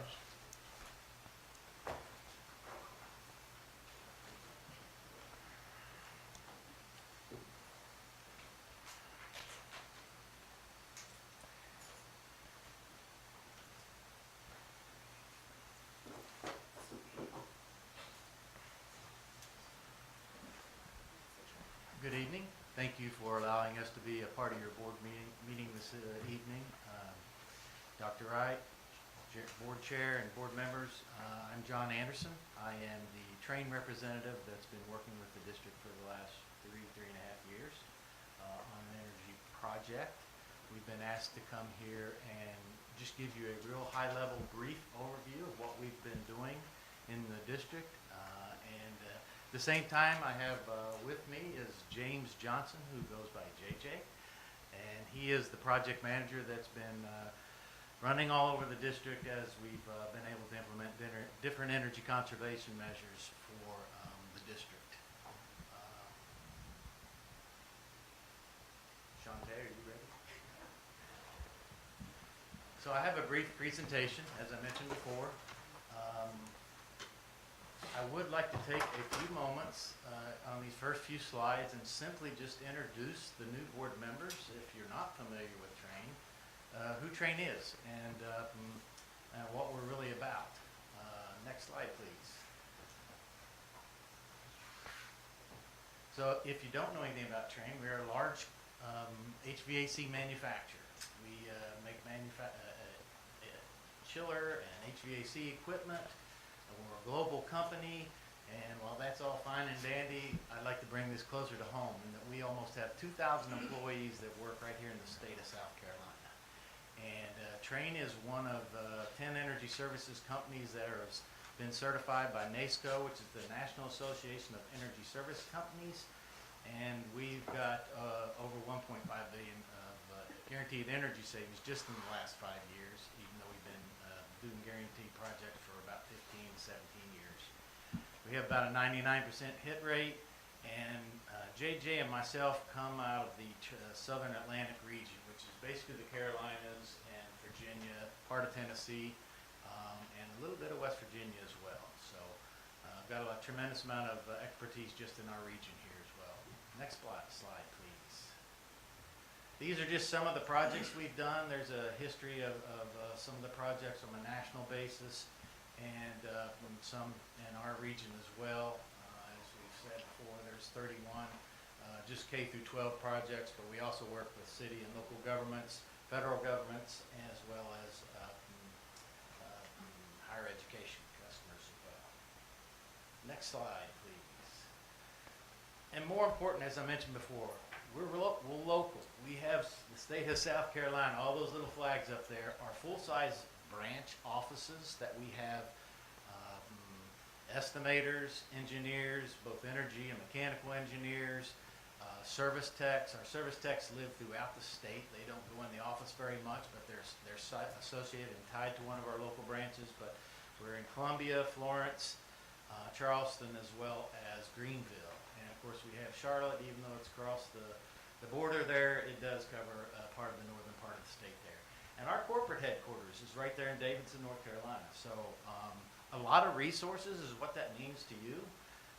When we get busy with different projects and we need to pull a resource from somewhere else, we have a lot of those folks available in just here in South Carolina, as I mentioned before. You know, we talk about a partner and a partnership, and that's what we feel like we've developed here in the last few years. One, in that we not only manufacture HVAC equipment, we install it and service it and those type of things, but we also have building controls and installation, and our energy services team, which is made up of energy engineers, mechanical engineers, electrical engineers, and certified energy managers. So we anything that a customer of ours might need from an equipment, service, controls, or from energy services standpoint, we really have all those bases covered, and that we can provide you a complete and comprehensive solution. Next slide, please. Just a few awards. I typically don't like to do a lot of this, but if you're not familiar, as some of the new board members may not be, you know, again, we've been around for a long, long time, and our goal is customer satisfaction and just making sure that we are meeting all the needs not only of our customers, but our customers are also the employees of the company. As you can see, we have been very fortunate to be recognized in that way, and because happy employees, as has been alluded to earlier, give you good service, and that's what we provide for our employees. Next slide, please. So now I'm going to get into the project. But before I do that, this is called Energy Savings Performance Contracting. And to do this type of project, there had to be legislation passed. It wasn't just something that was out there that could be done. Because it's just a funding or a procurement vehicle more than anything else. But it allows public and private entities to buy a project that pays for itself through energy and operational savings and pays for the program, so that it's in a budget neutral scenario as well. An energy service company like Trane will manage the entire project. They will design it, construct it, co-author it with Sumter like we did here, and the cost of the whole program is completely covered by the savings that are created by the project. And the results are guaranteed, so that the savings, both energy and operational savings, are great enough to pay for the entire installation of the project. So that's the vehicle, and there's a process associated with doing this type of procurement. Next slide, please. Just a real quick timeline on what we went through. to enter into a project or a contract with the district was the district was looking to, as you alluded to earlier, from the 2018 facility study. A lot of older equipment, deferred maintenance, and those type of things that are out there, so they're looking at a way to tackle some of that. And they became familiar with performance contracting, decided it was something that they wanted to utilize, so they did an RFQ in January in 2020. They selected, I think, 3 companies to present. We were one of those 3. So we did oral presentations or interviews in March, and Train was selected after that. We entered into a letter of commitment, which basically allowed us to go out and do an investment grade audit. We took every building, did walkthroughs with all the different areas that we wanted to give attention to: lighting, building envelope, HVAC, building controls, all those things that utilize or could affect the comfort and energy use in all the facilities. And we developed a scope of work that accomplished a lot of the goals that the district had, as well as met the goals of the performance contracting legislation, meaning create savings to pay for these projects. They secured financing for the project, and then we signed contract and began construction. The last bullet there is a measurement and verification report. You are due for your first report in the first quarter of 2024. So we'll be delivering that to verify that we've achieved the savings that we said we were going to achieve, and verify that with the district, and if they want us to present to the board, we will do so. But that's the process that we went through to be selected by Sumter School District as a partner to address energy consumption, as well as some of the deferred maintenance situations that are out there. Next slide, please. Okay, real quick on the scope of work. This is very high level. If you have questions, please don't hesitate. The district had already engaged on doing LED lighting in some of their facilities, and had 17 facilities still left to do so. So we completed those for LED lighting. So the district is basically complete with all LED lighting. We upgraded and recommissioned the building automation control system in all of the buildings, and this is what controls the HVAC, monitors and controls the HVAC. There's a schedule put in there, a runtime schedule. It includes holidays and time off and things of that nature, so that the building can be lowered in temperature and runtime to generate energy savings, but that was all included as well. You had 2 different control systems in the district, and that was basically from the 2 districts previously. And again, those were all updated and recommissioned to the latest standards there. And we also did building weatherization in every single facility. That includes weather stripping, insulation. We went through every single building, climbing up in the ceilings.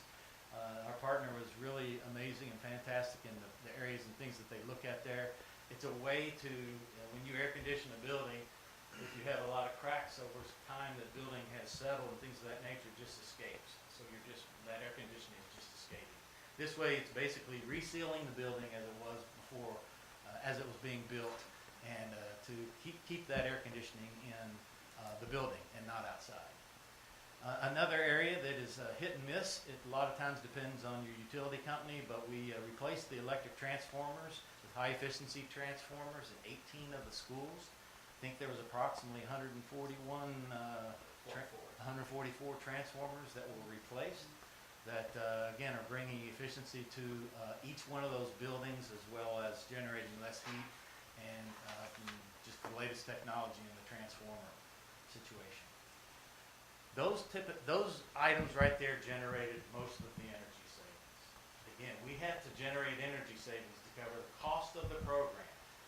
Knowing that the district had areas of HVAC based on, again, the utilization that we used for that facility study that was done in 2018, you had a lot of units that got a lot of age on them and needed to be replaced. They were at their useful life, past their useful life. So we started approaching that for them. And the 2 buildings that were identified for us to try to replace the HVAC was Crestwood and Lakewood High Schools. And we were able to replace, through those savings from those other energy conservation measures, the HVAC in both of those high school buildings. So those buildings basically have a new HVAC system in them right now. I'm sorry? Currently, we're also doing a Furman and Shaw Heights. That's my next slide. You're getting ahead of me here, buddy. Stealing my thunder. Any questions? This is what we called the original project, the first phase project. The financing, as I mentioned before, for this project was the district's, whatever they wanted to do, we just tried to get the best rate and accommodate what their needs were at the time. The project was paid, about a third of it through ESSER II funds, and the rest of it was paid for through financing, which the energy savings will pay for. Any questions on the original project, or you want me to keep going? Mr. Chair, just got one question. It concerns me about the Crestwood and Lakewood. They're the same age. What's the average age of some of these HVAC, and was it was it a construction problem back 20, 25 years ago that you noticed, and that's why both of those schools at the same time are having HVAC issues? That may be part of the situation. There were many buildings, as you mentioned, that were at or past their what's called useful life. They were having problems at some of those schools, and even getting repair parts. So when a unit would go down, getting a repair part was just becoming a real challenge to do that. So again, this was through guidance at the time from the team that was working with us on that. We didn't come and say, go do these buildings. We asked their guidance, because there was probably 10 that we could have approached when we asked for their guidance. Give us the order that you'd like to see done. So those were the first two that were communicated to us to approach for HVAC replacement. They had the highest work orders. Interesting. How it's a couple of our newest buildings, and we are having more problems with that. Just put it on that. The one thing that, again, with schools, buildings get used the most was the high schools, because they have so many extra. But Sumter High was all right.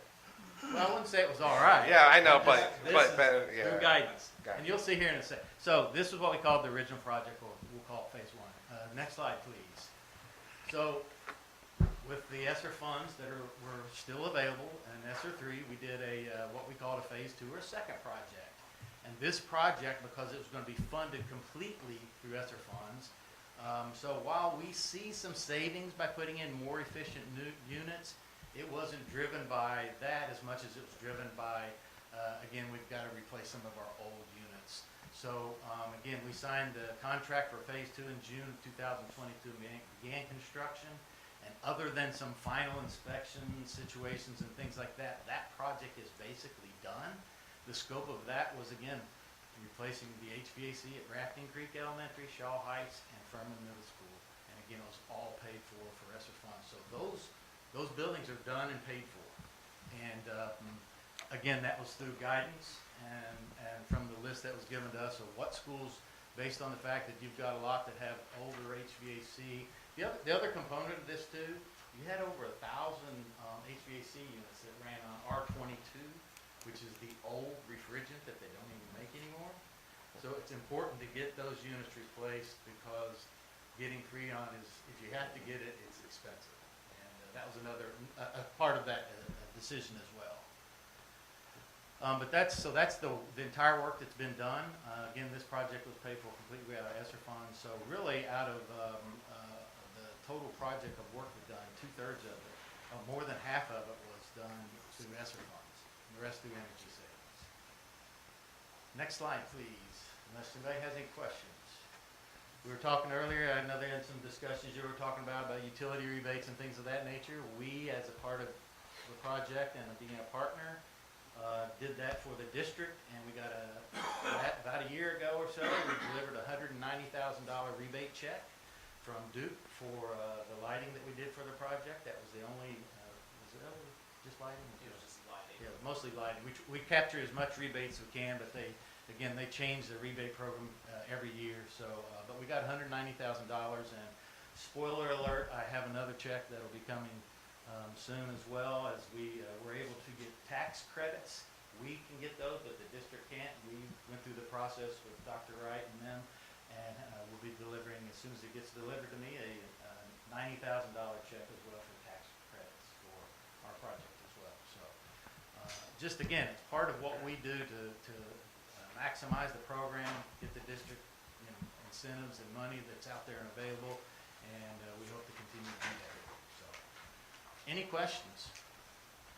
There was something earlier about dealing with the state. Yeah, dealing with OSF, we filed all the paperwork for you on behalf of you. So dealing with Wayne Stokes directly, him and I are complete this last phase 2. When you're replacing equipment, and especially with the ESSER process, OSF, Ohio School Facilities Group, is involved in everything. They have to have it inspected, make sure it's all done completely right, and we handle all that for the district as well, so everything is continuing to pass inspection. We won't leave until it does, and it's all up and running and good. So when I complete this building with the lighting and sealing the windows and replacing the transformers and the door sweeps, I have that finalized by OSF. Okay. Mr. Chair. Go ahead. I'm sorry, I'll wait till the end of this. Well, that's basically it for the most part. It's just, we're a partner of your guys, and have been, and we appreciate all the assistance that everyone has given us. I think if you talk to the principals, because lighting and things like that were done overnight, with the long lead time still with equipment and things like that, and the limited amount of time that schools aren't in, you have to come up with another way. So a lot of lighting was done in overnight, second shift. We did some HVAC even during the school year as they accommodated us and moved classrooms. And it's just been a really good partnership from that standpoint, and everyone trying to accommodate us, knowing that we need to get this project done for them. So. And at the beginning of that project, I actually had to go out and introduce myself to every last one of the principals, to all of the schools that were in, their staff and faculty, and let them know exactly what we're doing in their building. It's their home, so we treat it as such. Mr. Chair, I do actually have a couple questions then. So first, I'm going to ask the ugly one. Are companies like Synergistic, I know you all sit through their briefing, do you all provide similar operational monitoring, reporting mechanisms for this district? I guess what I would say is the sophistication of a lot of the control systems that are out there can provide you with a lot of that information. Okay. And it does monitor the equipment. That's what it's doing. It turns it on and off, and because it turns it on and off, it's monitoring as it were. Sure. Some of the software that they talked about is proprietary to them. Okay. But there is partners that we have that can do that. All right, well, Go ahead. oh, sorry, I apologize. Obviously, the reason I ask that is because, to have redundant systems in place, it can be programs can be very expensive. And $150 million budget, annual budget certainly brings in a lot of high-powered corporations to partner with us. And so we have to be very strategic in how we look at these things, right? Because it can cost us a lot of money. My take is, however we can save money, we need to do it, but we need to be smart, obviously. My second question is, and I apologize, I missed the first couple slides, but when did you all start partnering with Sumter Schools? It was 2019. So that actually, do we have previous measurement and verification reports that we can look at? No, because they don't happen until the project is complete, and then we go 1 year from when the project's complete to give you a year's. So this will be the very first one? This will be the very first one, yeah. Well, I'm very excited to see that report. I think that's going to be very telling. I think it's going to be very useful to the master plan committee, and that's all I have. Thank you. No, and the same thing, as I mentioned before, if we have a shortfall, we write to each other. It's just that simple. Mr. Chair, Yes. thank you. You're looking at 7 new board members, so yes, this is new. I saw that you said you signed a contract with the district in 2021. And then I hear you say partnership. Well, what is your contract with us? How long is it? How is it constructed? I'm assuming we can't just drop you like a hot pancake. I'm assuming you have some contractual relationships. What we have in our contract is project-related type contract. So when the project is complete, that contract is complete. Now, the part that continues to go on is the measurement and verification. And the only thing that we ask on that is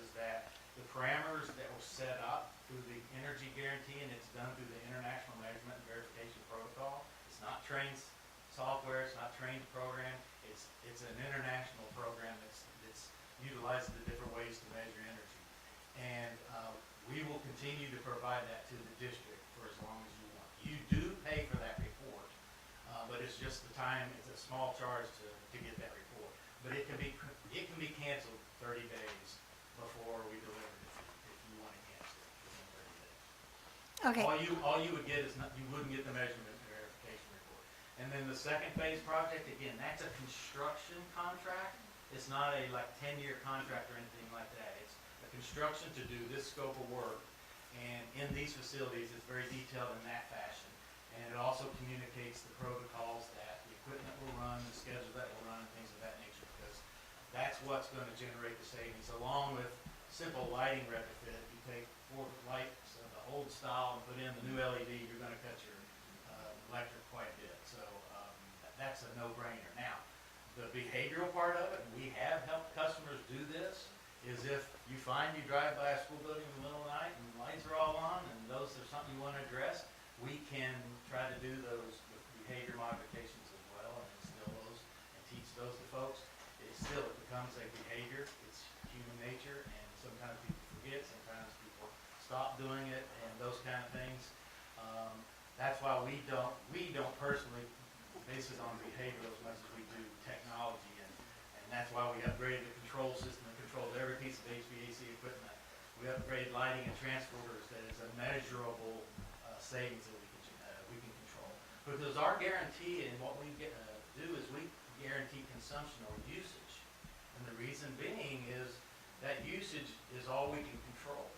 There's a cost associated with it. That kilowatt hour is costing so much per kilowatt hour, but I can't control if Duke in 3 years or 5 years gives you the rate increase and those kind of things. But as long as we're meeting the usage, you're still going to minimize your energy savings. But you're not controlling, let's say I'm teaching English in a high school, you're not controlling the temperature of that room, are you? There is a program set up that the temperature is within a temperature parameters, and that was all agreed to with the district.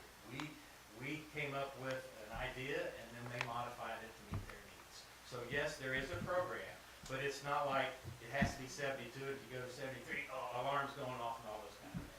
There's a parameter, so they have the leeway to go up a few temperature degrees here and there, but it doesn't change the whole project. If you raise it a lot, then we probably will need to have a conversation because it's going to affect the energy. Right, because one teacher might have 39 students and another might have 15. Exactly.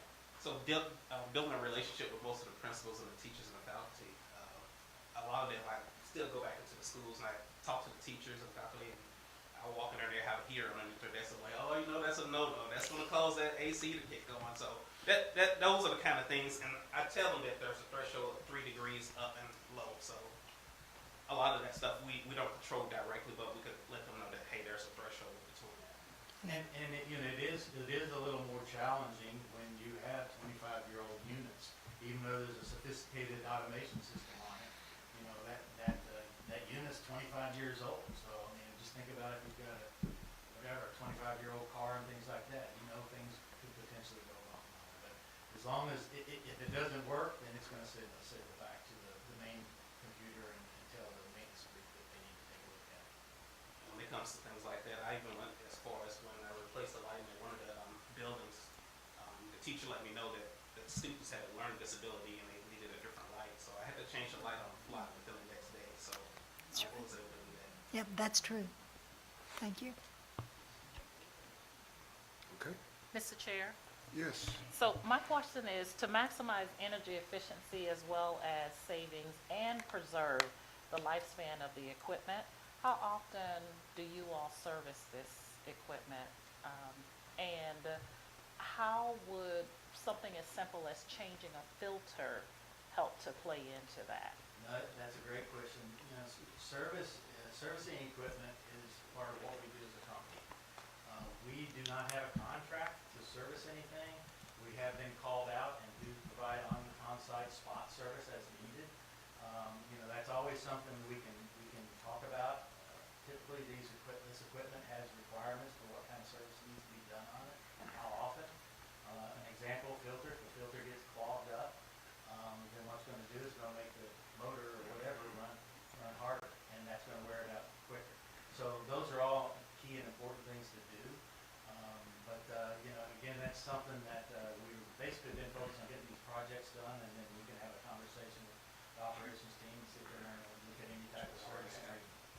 I've been working with Chris Cato to implement a preventive maintenance. To Teamwork. To implement a preventive maintenance schedule. So we've been working on that closely with Chris Cato. Okay. So if we have to have a piece of equipment service and you all didn't do it, then obviously someone else did it, or it didn't. Nothing needed to be done. Should. Correct. I mean, there are other companies that can service HVAC equipment, no doubt about it. And as a matter of fact, I know there's others in the district along with us servicing equipment. So, yeah, if it needs to be something worked on, then we're glad to help out, and we can talk about a service plan. Again, even if we develop a service plan and it's not what the district wants or whatever it might be, it can be canceled within 30 days. And when did you install again at Crestwood and Lakewood? It was done in 2020. All right. Thank you. For that reason, also, when Chris Cato has a problem or Sammy has a problem, they just call me direct and I can just go out here to service the equipment. So I was thinking it didn't need to be serviced because nothing beats a train.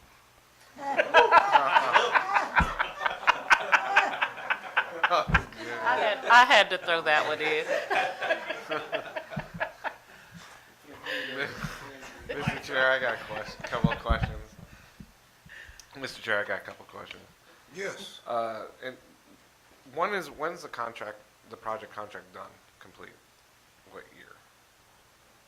The first phase is complete. Yeah, I mean, for totally all, 100%. In the second phase, again, we are just working through, again, you should. OSF.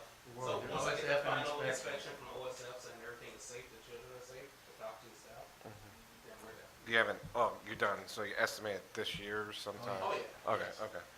And, Dr. Wright, my question is maybe for you, because we have HVAC personnel on staff, correct? We have a very limited staff, yes, sir. Correct. So, and I know this could be putting you on the spot a little bit, but if there was if it could be trained, it could be anybody. I'm just throwing that out there. If we have a contract where we can just have that be taken care of by a company, that could be cost effective. If we have somebody where it's 24/7, we can call on. Would that assist us with us as a district? The answer, I think, would be possibly.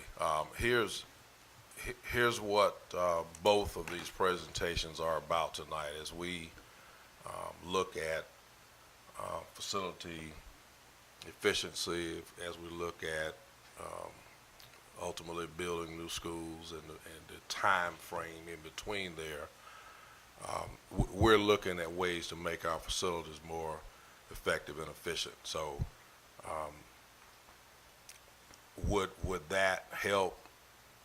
Maybe, Especially if we have lot tickets. Yeah, right. But it's got to be all of the above, I think, is the best way to say that. We got to have all hands on deck, because for years and years and years, I think everybody in the room would agree, we have not always put the shape of our facilities at the forefront across this county. So now we're doing things to try to catch up with that. My suggestion, if we could present to the board of an estimate maintenance contracts of having that where it may cut down on the HVAC personnel that you actually have, or they can take over and see what happens as a cost effective. If we can get a couple of estimates to see what that would look like.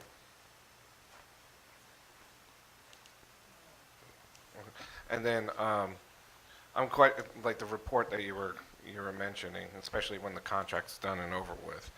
Right. I know I'll put you on the spot a little bit with Syngetic. If we had that personnel, I'm sure they can answer this question.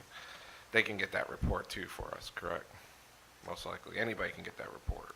The report I'm bringing to the... No, not that one. The one that the energy savings that you were mentioning? The measurement The measure, yes. Yeah, that'll be a train report using a software program that we presented to the district. Yeah, I'm talking about the one that you were mentioning afterwards, after the contract's over, that we pay you for that report. Right. Yeah, but they can probably also, I don't know, I'll put you on the spot, they can probably also get that same information from the company, Duke. No, and this, Black River. this isn't coming from Duke. Well, it is coming from Duke. It's coming from what the energy bills that are being sent to us to put in the software to generate this report. Oh, okay. So it'll be our report, Gotcha. and it'll be for you guys, but it's up to you with what you do with it. Gotcha. Okay, thank you. Sure. You know, I don't know if I mentioned, our branch office, but we also have a manufacturing plant right here in South Carolina, so right outside of Columbia. And when we're talking about sustainability, we have solar panels on that plant and what's called thermal ice storage, where we make ice and utilize it, and the costs are the highest to air condition, and then you don't have to use your chiller. And so again, it's a very high efficient plant down there as well. And, for some reason, if anybody ever wants to go see it, we do tours to that plant all the time. And it's also, we've used it for technology with students as well, STEM and things of that nature.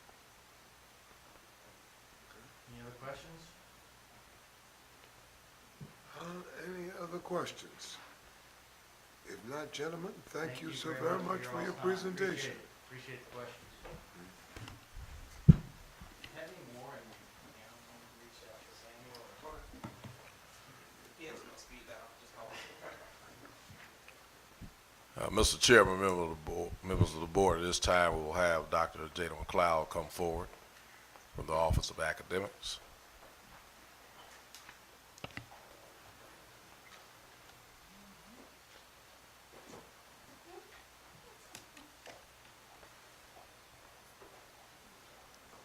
Good evening.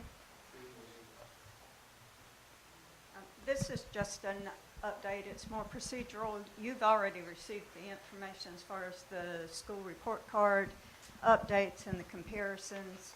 You should have received that a couple of weeks ago after the last presentation. The state does require every year they give us the underperforming schools list, but we already know what that is because under state statute, if a school's overall rating is below average or unsatisfactory, then there are some requirements that take place. One of those is that they have to inform their parents, and we have already worked with the schools to send that information out to their parents, and then they meet with their stakeholders at the school level to review and update their improvement plans. Those improvement plans are more specific than their actual renewal plans. They're based on them, but they get very specific. These plans have specific progress monitoring. They're looked at least every 30, 60, 90 days in cycles, and they're limited to 2 to 3 goals that are the highest priorities. And when I say highest priorities, they're those that can be leveraged to make the largest and fastest impacts on student achievement, because some that you can address first will affect some of the others. For example, sometimes it's the leadership, the culture in the school, building capacity within the school, which we're always working with, is felt, as well as the effective instruction. And they're always following the state continuous improvement model. That process is the same as our process that we go through when we are going through accreditation, and we're always in the mindset of we are continuously improving. All of our professional development is based on that. We're building leadership capacity monthly along with our principals, our assistant principals, our instructional coaches, our teacher leaders, all the way through our system to make sure that we're providing everything that they need, as well as our students.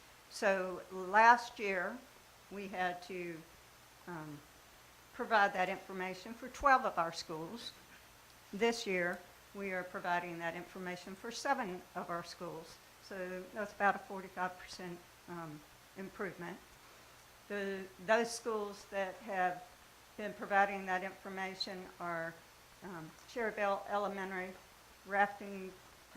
Ari Davis Elementary and Middle, Bates Middle, and our 3 high schools. The high schools, the accountability model, if you remember, it's going to look very different this year for them. The high schools have been working under non-GR or a cohort that the data is 4 years behind. This will be the first year, this school year, that the data for the EOCs for those students will be this current year's data. So the 22-23 school year was still counting data that was during COVID when we were in and out of the actual schoolhouse and direct in-person instruction. So that is one of the major changes that I think is going to be very beneficial for our high schools. So as I stated, this is an annual identification. No funding is provided with it. However, every 3 years, our schools go through a 3-year cycle, and these schools were identified last year on the 3-year cycle. So Cherryville was a priority school. So that's a state identification where they get funding. Ari Davis and Lakewood were CSI schools. So they get funding for comprehensive support and improvement. They also get a transformation coach from the State Department through the Office of Transformation. And I do have to say that the transformation coaches we have working with our schools are excellent. They are really very knowledgeable, and they have been a wealth of support with this new identification. So we also have Bates as a priority school, in addition to Crestwood and Sumter High are identified as ATSI schools.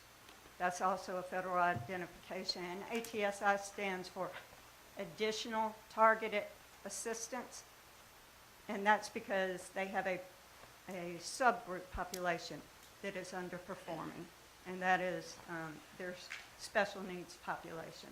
So that does provide some additional funding, and the leadership teams at each of those schools, when they're working on their improvement plans, they've been very strategic in identifying the root causes of the students' underperformance in areas, and been very strategic with addressing that. We're going to be sharing some updates with the schools in the next CIA committee meeting, but I've been very pleased with how targeted they have gotten, especially these high schools, with tracking their cohorts, tracking how many courses they have they taken their completer exam to be college or career ready. If not, what's the date? They're meeting with those students. We are updating those monthly with those high schools. So there's been a lot of work to make sure that we are helping those high school students on that pathway to increase that college as well as career readiness for those students. And really their after school tutoring, before school tutoring, testing support, because testing strategies are very important with these students, and taking advantage of every opportunity to be able to retake. For example, taking the WIN, which is the new Career Ready assessment. They have the opportunity to retake this month, and they worked very hard to get contact with the students, the parents, to make sure they understood the importance of retaking that test to improve their scores for the future.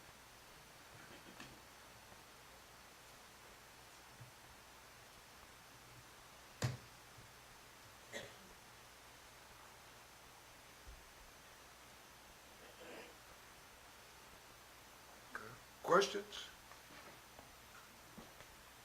Mr. Chairman, I have a question. All right, this is not exactly about curriculum administration. It's more so, and you may not know this answer, but I'm going to ask it anyway. That said, I've been hearing, and I have to take everything with a grain of salt because I have not validated it. So that's, this question is based out of skepticism. I've been hearing that things are happening in our classrooms that are disruptive. There are there's regular disruptions in our schools across the spectrum, and I know that we're attempting to get after these problems through enforcement, discipline code, things like that. How much of this disruption is affecting prime instructional time? And that may be a question you can't answer right now, but I am extremely interested in getting in that answer.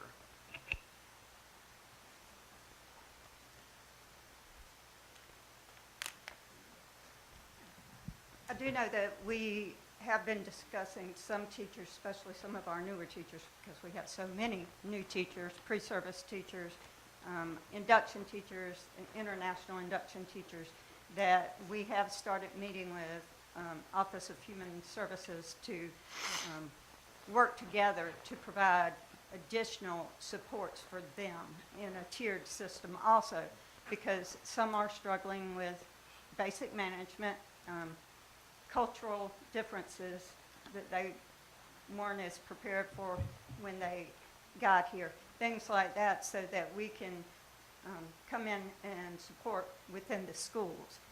Having mentors for the end of course classes, things like that, people that have showed success with end of course classes, things like that, making sure that who we have mentoring for classroom management are actually good classroom managers, so that we can provide some more support within the schools and take advantage of our teacher leaders and identify additional teacher leaders that can assist our new teachers, because we've got to keep them and foster, their classroom experience. I agree, and thank you for that. I think a comprehensive approach has to be. We can't look at just one area. We have to look at the environment in the school, the classroom, the leadership in the schools itself, the administration, with the climate. I mean, we should be putting out surveys, in my opinion, regularly with our teachers, just to make sure our staff feels comfortable with everything else. But that said, it sounded to me, and I don't want to put you too much on the spot, it sounded to me like there was an admission to what I asked, that is present. Is that correct? Am I asking too much? That some teachers struggle with management? Right. Yes. Okay, and so that's affecting the overall education administration within that entire classroom, which then would effectively bring down the statistics.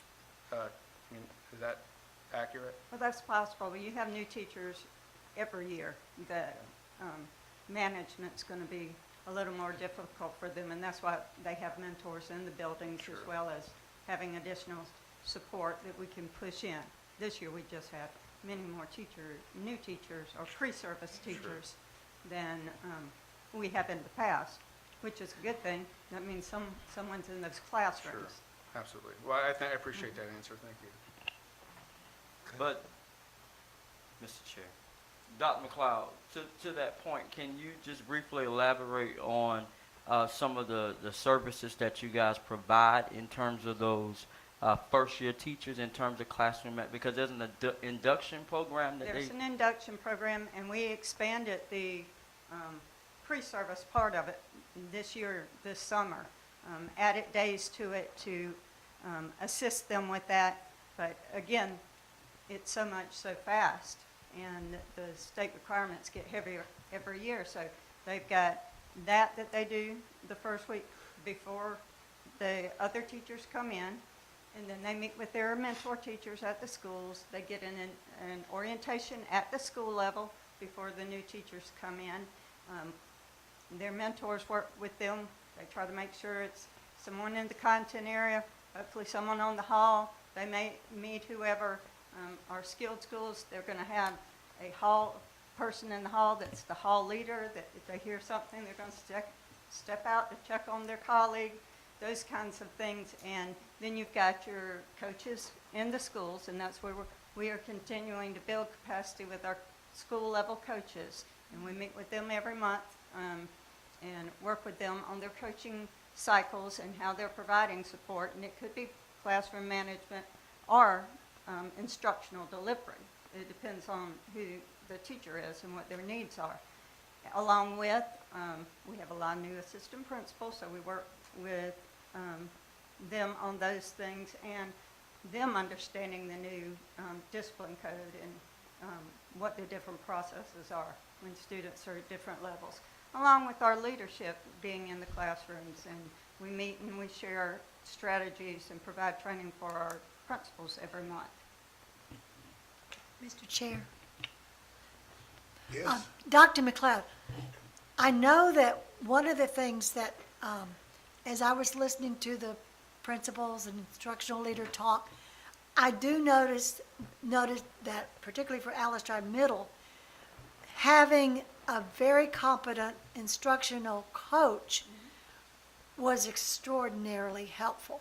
And I also, if I use her name, Ms. Barano, when I asked the question, how many instructional coaches are in your school? And she said, and I said, well, how many students do you have? She said, about 800. How many instructional coaches do you have? She said, I'm it. She has 800 students and every one of the teachers. So, and they did very well, exceptional. Now, I don't think I could have done what she does. But my question is, do we need more instructional coaches in our schools? Some schools would benefit from having additional support such as that. If you could put a number on it, how many do we need to provide for this district? ASAP. I'd have a reading and math in every school, especially middle and high. If we could find them. Mhm. And do you Yes, think ma'am. that that is one of the areas that could help us the most? Oh, yes, ma'am. A quality instructional coach can really help a struggling teacher because they're with them every day. And they can be in there beside them, shoulder to shoulder, helping them learn how to plan appropriately and differentiate for the different students in their classroom. They can help them learn how to actually use their assessments to drive their next day's instruction. They're modeling, so they're teaching management strategies, because our pre-service teachers, they're not coming in with that traditional education background. So seeing it on the outside, a lot of people say, I can do that, but when you're standing in that classroom in front of those 30 children, if you don't have a lot of tools in your tool belt, you can get very frustrated. Do you think we could find them? You know, teacher shortages are everywhere. Well, that would be a concern. Can we grow them? That's what I'd like to see, a strong, grow your own program to grow teachers, to have a pipeline for teachers, and strong teachers become strong instructional coaches. Is it a priority?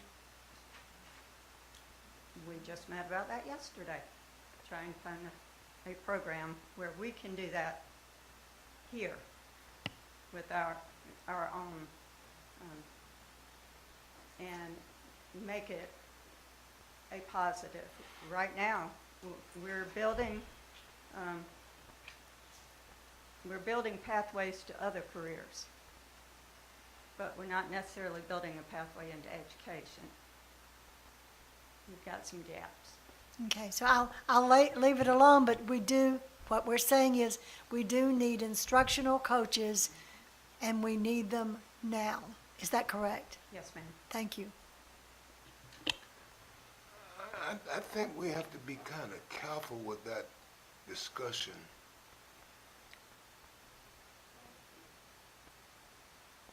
In as much as we may be suggesting that the lack of instructional instructional coaches is the reason for the rationale for other students failing. And that may not pan out if we're ever challenged on it. I think we've got to look deeper at the issue than just at instructional coaches.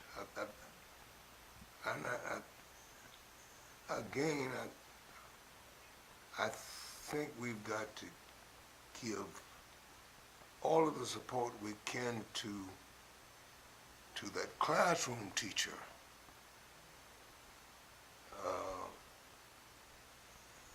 And to every assistant that classroom teacher has in the hard task that they have before them, because in all cases, it's going to be difficult to provide the ideal. I think it would be ideal if we had an abstract number of instructional coaches that would be out there, but the reality does not exist. We don't have teachers. Absolutely. We're talking about instructional coaches, and we don't have teachers. And that's a part of what I want us to discuss tonight as we talk about these grades, these scores, and these underperforming schools. Because at some point, the question has to be raised, and it's not you, Dr. McLeod. I'm not saying it's you, but in some of these underperforming schools, the question has to be asked: are there essential teaching vacancies in those schools? Yes, sir. Yes. And if there are essential core teaching vacancies in a school, and children are not getting the kind of hands-on instruction in core subjects, no matter what the name of the school is, they're up against the wall. They're in a bad situation because it's hard to be empowered intellectually without the aid of a teacher.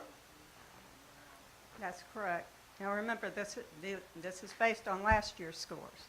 Ma'am? I said this is based on last year's scores. Yes. This year, our vacancy, they're not as high as they were last year. Yeah.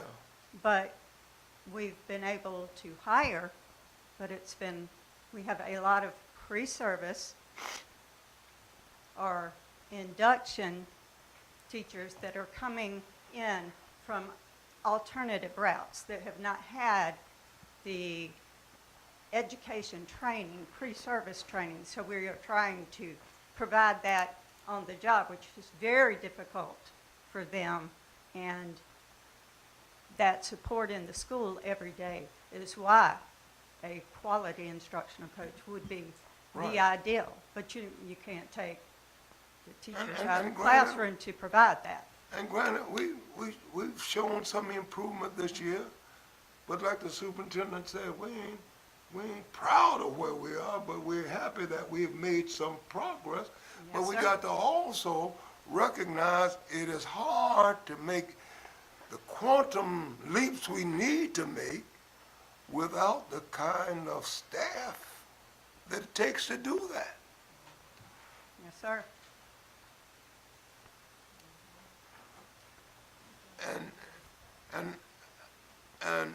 And so I want us to be very, very careful in our discussion about the underperforming schools so that we understand that in many cases, they could be underperforming because they do not have critical people in position to help That's it. push them toward achievement and excellence. Yes, sir. Can you buy into that? Yes, sir. That's when we presented the information, when we spoke about the end of course test and Okay. things like that, the number of vacancies in Algebra 1, those absolutely impact the scores. Right, okay. Do we have, how many underperforming schools do we have, Dr. McLeod? 7 this year. Do you know offhand? 7. 7? Well, Ari Davis counts as 2 Eight. because the state still Okay. considers them elementary and middle. My question is, if we got do we have a goal this year for the number of underperforming schools that we plan to get off that list? I want to get them all off. I want to get them all off. I understand that, but is there, okay, the goal this year, that's a good answer, The answer is to get all of them off this year. Good. Second question, what is the strategy to get them off? They're specific with their strategies because of what criteria or which part of the metric had the biggest impact on them. For example, Crestwood and Sumter High, it is their special needs population that they're identified for. So they have really focused on that special needs population, and their special ed department is, they are meeting with the regular education teachers. They have a special populations assistant that tracks them. They're doing before-school tutoring, they're doing after-school tutoring, they're doing testing preparation with that specific population before any of the major tests come around for that group to move that needle for those students. They're being very strategic in the support that they're offering.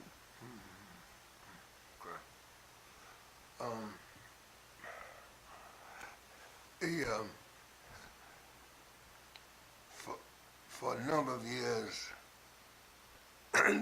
they used the term priority schools for underperforming schools. And I sort of like that term because it's suggested that wherever there were underperforming schools, that the state and the district would give priority to those 1, 2, 3, 4, 7, 8 schools to bring them up, you know? hopefully, that's what we're trying to do here, you know, that we'll actually have a strategic plan in place to remove all 8 of those schools off of the quote old priorities list. I would have had no problem if you had said 4, because at least we had a goal. We do need to have a goal, and we do need to have a plan. We need to have a plan. And so I'm really anxious about that. I think we all are. And we're saying the same thing in different ways. But this school district exists for the students and exists to provide them with an opportunity to achieve. And we don't want to do anything that will hinder that. So we've got to encourage it. So how much time are the coaches here in the district office spending in the priority schools?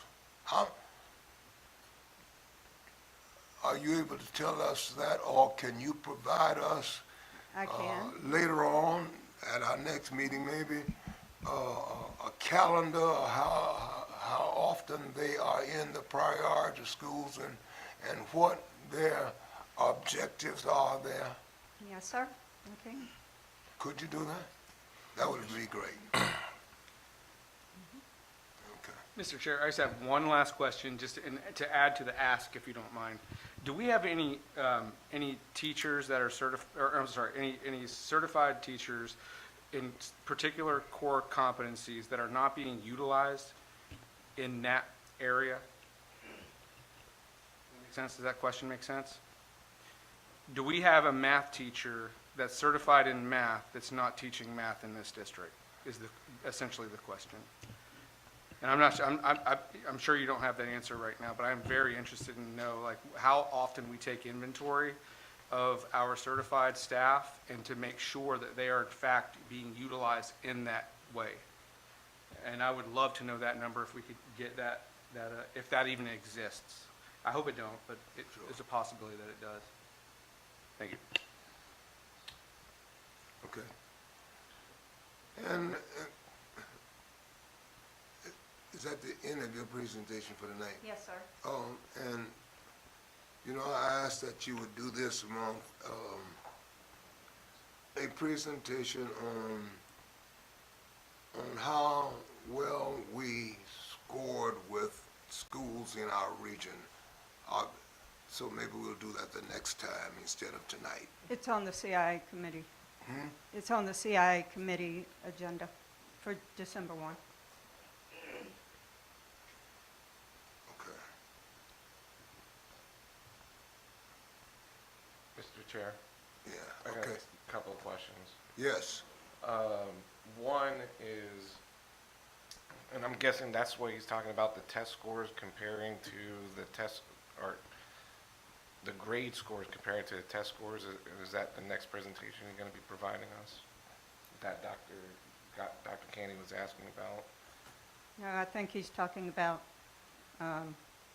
our district compared to other districts in the region or other districts like us. Okay, well, I would like to see where, especially with the underperforming schools, a list of their grades for a certain subject compared to their test scores. To see, just an example, if a student there is getting all straight B's, well, guess what? They should be blowing away that test, or at least passing it. But right now, you got R.E. Davis that can't even do almost 4+4. So I like to see what their grades are that they're providing for their math and English compared to your state test scores. You see what I'm getting at? I see that. So I would like to see what their teachers are giving. I'm not saying there's bad teachers out there or not. I like to see what the teachers are actually providing, grading their papers, and whatever they're getting in their grade compared to the test scores out there, to the state. Is there any way you can provide that information? I'm sure we can pull it. Okay, so for especially, I'm positive side of things. Cherryvale, Lakewood, and R.E. Davis are notorious of being on the list. I'm glad that you're doing a lot more over there. I would love for those three schools, for Cherryvale, Lakewood, and R.E. Davis, a breakdown of their grades. It could be final grades compared to their test scores. Because that would be very interesting for this board to see. Two, I'm glad that you, especially in the elementary school, that you're doing, and I'm hearing this in some teachers, that they're getting pulled out of some of the classes while they're actually teaching math and English, like the most important parts of their subject, the critical parts. I know they're getting pulled, some of the kids are getting pulled out of the class to do, more tutoring and stuff like that, but they're also missing parts of the critical portions of that day for that class, whatever they're doing. Is that going on a lot with all the elementary schools where they're pulling them out and where it's that critical time that you know of? I know you're not in every single school, but because I'm getting told by some teachers they're getting pulled out in the middle of the day, where they're actually in the middle of a session and they're getting pulled out to go for additional tutoring. They shouldn't be. I mean, they should be, all the kids are Tier 1 first, and then if they need extra support, you get your Tier 1 instruction before you get your extra support. Yeah, I'm hearing, you may want to look into this, is some of them are getting pulled out right in the middle of what they're teaching them, the critical portion, math, English, and writing. And I know what they're doing, they're giving them additional work and tutoring, but they're missing out on that part of that day. So we may be hurting ourselves with our children. We're trying to do the right thing, but we may be actually hurting ourselves. And that's why I'm hearing that from a few teachers, that they're getting pulled out during those critical times.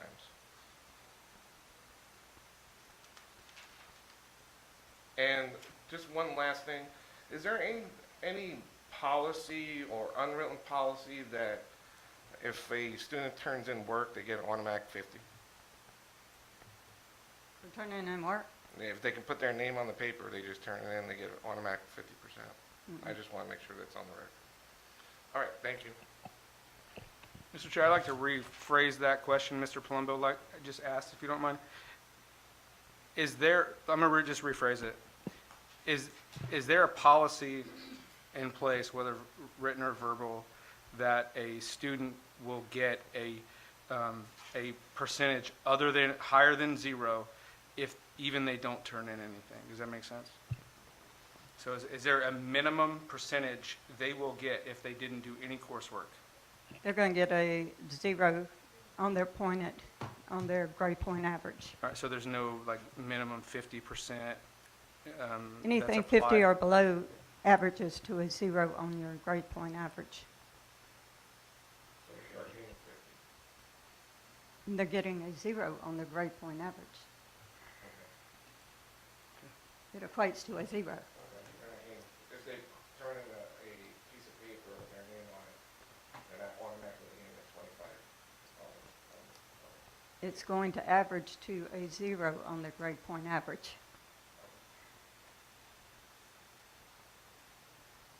Okay.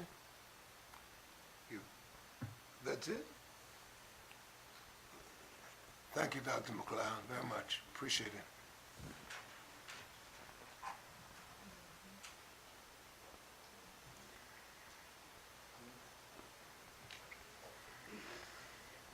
While finance is coming, can I make a couple of brief comments? A couple of brief comments while finance is coming. Okay. Mr. Chair, thank you for the space. I need to make a couple of comments for clarification points. First of all, July 1st of 2022, because I want to put some things in perspective. When I arrived, there were 122 teaching vacancies in this district.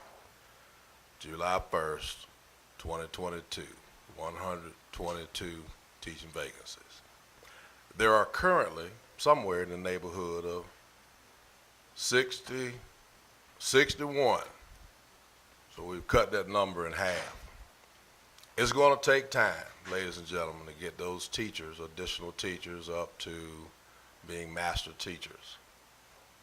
But we are moving the ball forward. What is important for us all to understand is that whether we name a person a instructional coach or not, we're going to have teachers being taught how to be better. Because 21st century learning is different than anything that we face, particularly post-pandemic learning. It's a different animal. But I want us to take some time to really think about something conceptually. The board has heard me privately say this. I'll put it out there tonight for public consumption. Many districts, to combat teacher shortages, to try to remain competitive with the best teachers in classrooms, are looking at models like something called advanced teacher roles.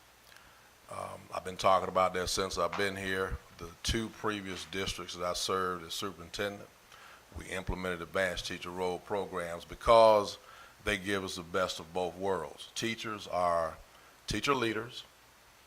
They can affect instruction with other teachers, yet they maintain a class load themselves, which means that we can protect, if you will, some of these vacancies. However, switching to advanced teacher roles requires an investment. It requires a financial investment. It requires a mindset investment. And quite frankly, it requires us to allow the process to create and work itself. The implementation of advanced teacher roles also requires a partnership, if you will, with an organization that makes the application and ultimately the creation of master teachers an unbiased instructional process. So what that would end up looking like is a teacher or a teacher leader, master teacher at an underperforming school would be just as good as a teacher leader at an excellent school, because the process dictates a person passing, if you will, to become a master teacher. So as we're looking forward, first things first, we got to try to get more teachers in classrooms. We've done that work. Now we start implementing sensible programs that help us move forward, because we can bring in all the programs and all the processes. Our principals already told us that that's not what works. What works is getting people in your building, supporting the work that they do, and then moving forward. So that's all I got, Mr. Chair, but I just needed to say that. We're going to get there.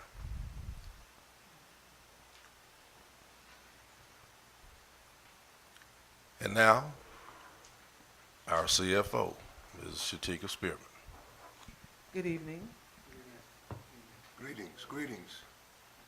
I am prepared to submit to you the October 2023 activity related to fiscal year 23 and fiscal year 24.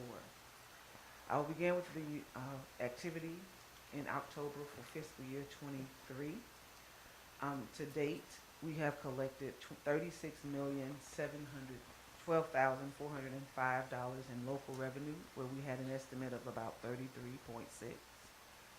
For our state revenue, we've collected $111,811,000 compared to a budget of $111,421.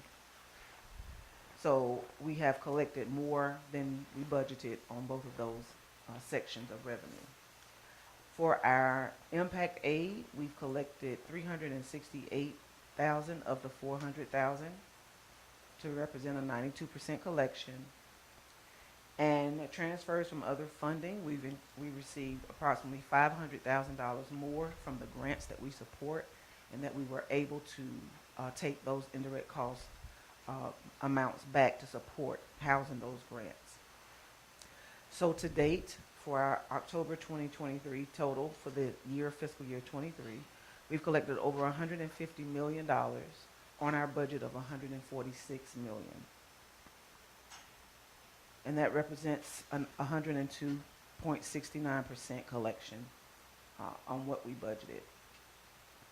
As it relates to the expenditures for FY23, of course, the biggest expenditure for the month of October related to fiscal year 23 was the payment of our retention stipends. The payment of the retention stipends totaled a cost, including fringe, of $6.8 million. So to date, on a budget of $146,673, we have total expenditures as of October 31st of $140,854,000. If we were to end operations today for FY23 for October, the change in fund balance that we would add to the current 41 cumulative fund balance on our financial statements would be $9.7 million. As this body knows, each month is customary for a preliminary fund balance to be given at the end of a financial report that I present. It has been done prior to my coming to this district as well. So I wanted to continue that because it is a sort of measurement that we have. If you recall the statement that I make at the end of every report, it is, if we were to end all operations today, as of that report date, our fund balance would be XXX. This number is a measurement of activity between revenues and expenditures. If you recall, a projected fund balance was reported in the paper at $16 million. I'm unsure why this particular fund balance was mentioned when we give one after each report. As I've stated, the fund balance is final when the auditors sit before you and say what that number is. The auditors report the final number, and then the audited financial statements will be made public that also show that same number. All revenue and expenditures must be finalized before a fund balance is determined. I help you see how the revenue and expenditures are coming in and how much the money is going out. So that is why I report a fund balance. As far as the status of this audit for FY23, my finance team and I have submitted all requested evidence and support needed to complete this audit for FY23. We have received a draft financial statement, and it's being currently reviewed by our auditor's quality control team and review team. We expect to submit the final financial statements and support to the South Carolina Department of Education by the December 1st deadline. I am in constant contact with Brian Nicholson, who is our audit head. And so as of last week, we have completed all requests. So we will definitely be ready to schedule the meeting where he will sit before you and give you the final fund balance that we will add to the $41 million that sits on our books. And again, regardless of what that fund balance is, we've already expended all of it to make it to the point that we are now, which is fiscal year 24 that I'm about to go into. Just wanted to make that statement. As it relates to fiscal year 24, we have collected $2.5 million of local revenue. As it relates to state revenue for FY24, we have collected approximately $25 million of state revenue, where most of that is the state aid classrooms line that we get. We get that in 12 increments. And again, as you see, as you will see, our expenditures still outweigh our revenue. And so thankfully, because of the fund balance, because of how our revenue and expenditures come in, thankfully we had a fund balance that was able to support that. As it relates to federal revenue, we've already collected approximately $221,000 of impact aid. My office helps coordinate that, and we are making sure that the schools are reporting that information. Also, for indirect costs that we've charged from grants, we have about $5,892 that we have claimed off of grants so far. So to date, for the month of October, as it relates to FY24, we've collected $28 million related to fiscal year 24. That represents a 17% collection. As it relates to the expenditures related to FY24, we have our, of course, our salaries. Our salaries and fringe is mostly what is made up of that. And then, of course, our energy line, which is our electricity. We spent about $1.14 million of our 4.9 budget, which represents a 23% spend. We have items such as construction services related to delaying, asphalt patchwork that needed to be done, and then our payments to other school districts. That is the transit students that are served in other districts that we have to pay per proviso. We call those the proviso students. We've spent about $23,000 of that. If you'll notice that number for 720 transits, that is not a budgeted number because we have no idea on what that amount would be. Another unbudgeted line is annual leave payout. We have no idea how many employees would leave. So those are normally unbudgeted for the most part. So to date, we have spent a spend of about $35 million of our $158 million budget, which represents a 22% spend. That is, if we were to end operations today, if we were to bring forward that proposed $9 million fund balance, with $51 million being our new overall fund balance, we would have a decrease of about $111,000 because our expenditures outweigh our revenue. This concludes the report for FY24 on revenue expenditures. Mr. Avick, just a quick question. Just one question. When should we expect that financial audit to be complete and presented? It should be presented during the December board meeting. Okay. Thank you. That's what we expect. Mr. Chair. Any other questions? Yeah, I got one question. Ms. Bierman, because I requested some information, and we're on energy today. That's all our big topics today is energy. So what I did notice, St. John's, we've been still paying for St. John's.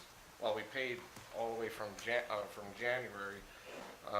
We sold the building officially in July, and the report that you provided, that one, we didn't have any staff in there since, and at least January. It's probably more. Why are we still paying for the power bill?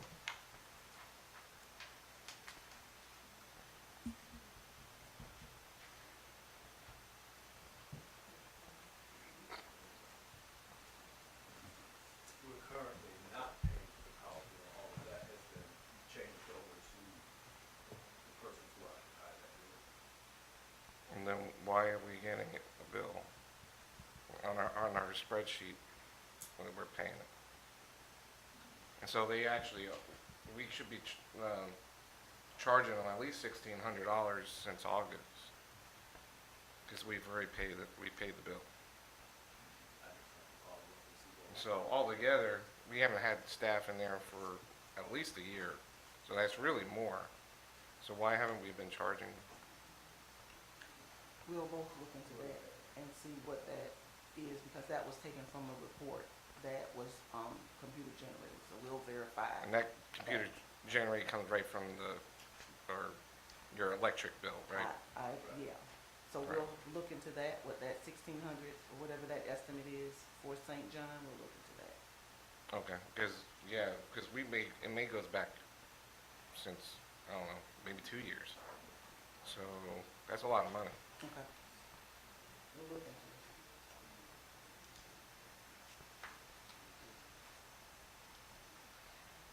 into it. Okay. Any other questions? If not, Ms. Millman, thank you very much.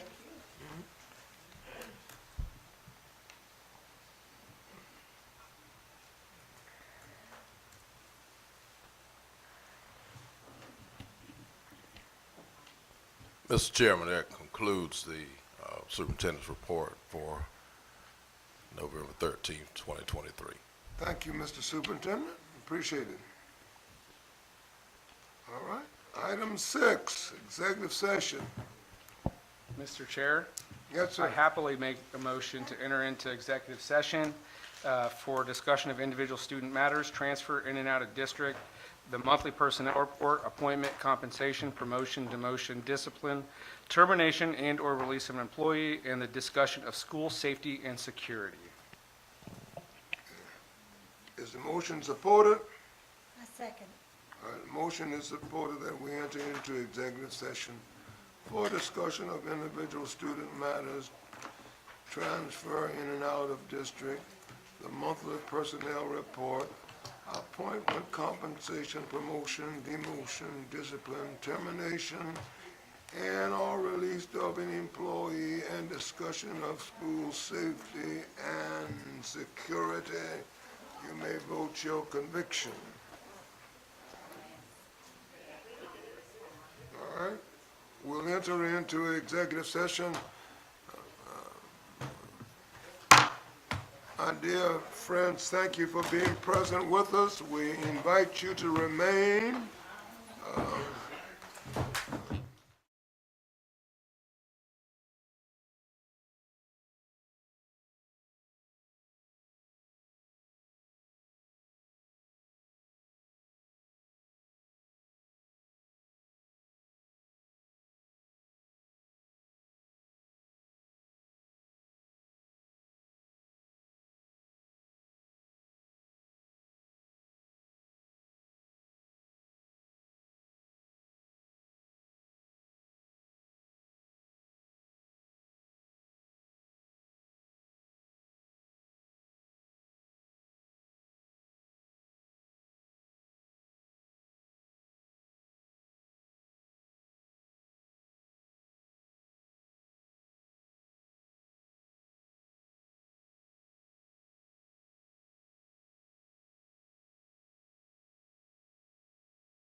Turn to open session.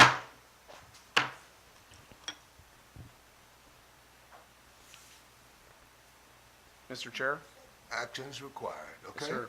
I move to make a motion to allow student A and B to be released from Sumter School District for the 2023-2024 school year. Mr. Chair, I second that motion.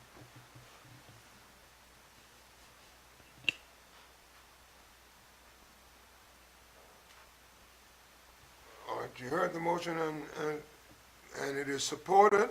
Is there any discussion? If there is no discussion, you may vote your conviction.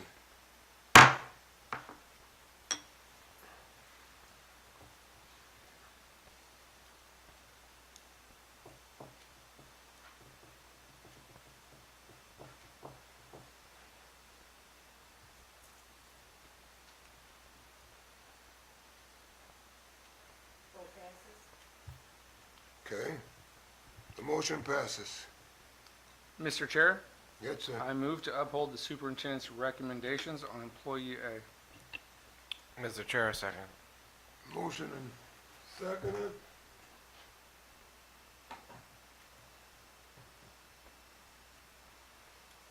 Is there any discussion? If there is no discussion, please vote your conviction.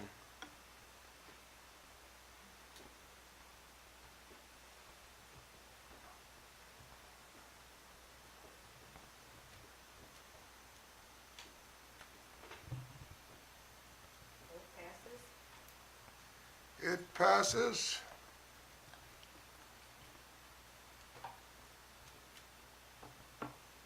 Mr. Chair, Yes? I move to uphold the superintendent's recommendation on employee B. I second. You heard the motion and it is supported. Is there any discussion? Hearing none, you may proceed to the vote.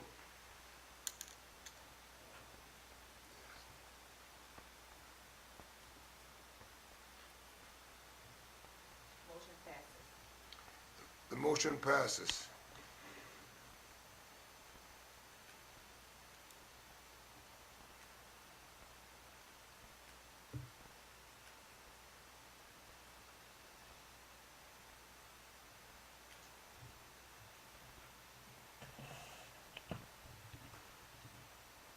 Mr. Chair, I move that we approve the personnel report for Monday, November the 13th, 2023, as presented.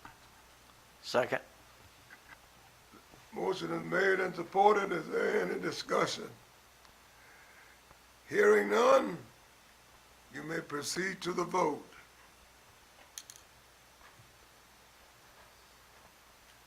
Motion passes. All right, it passes.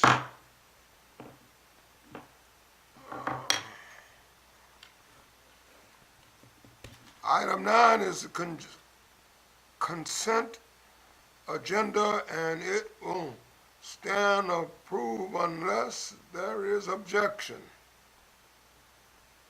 Objection once, twice, 3 times.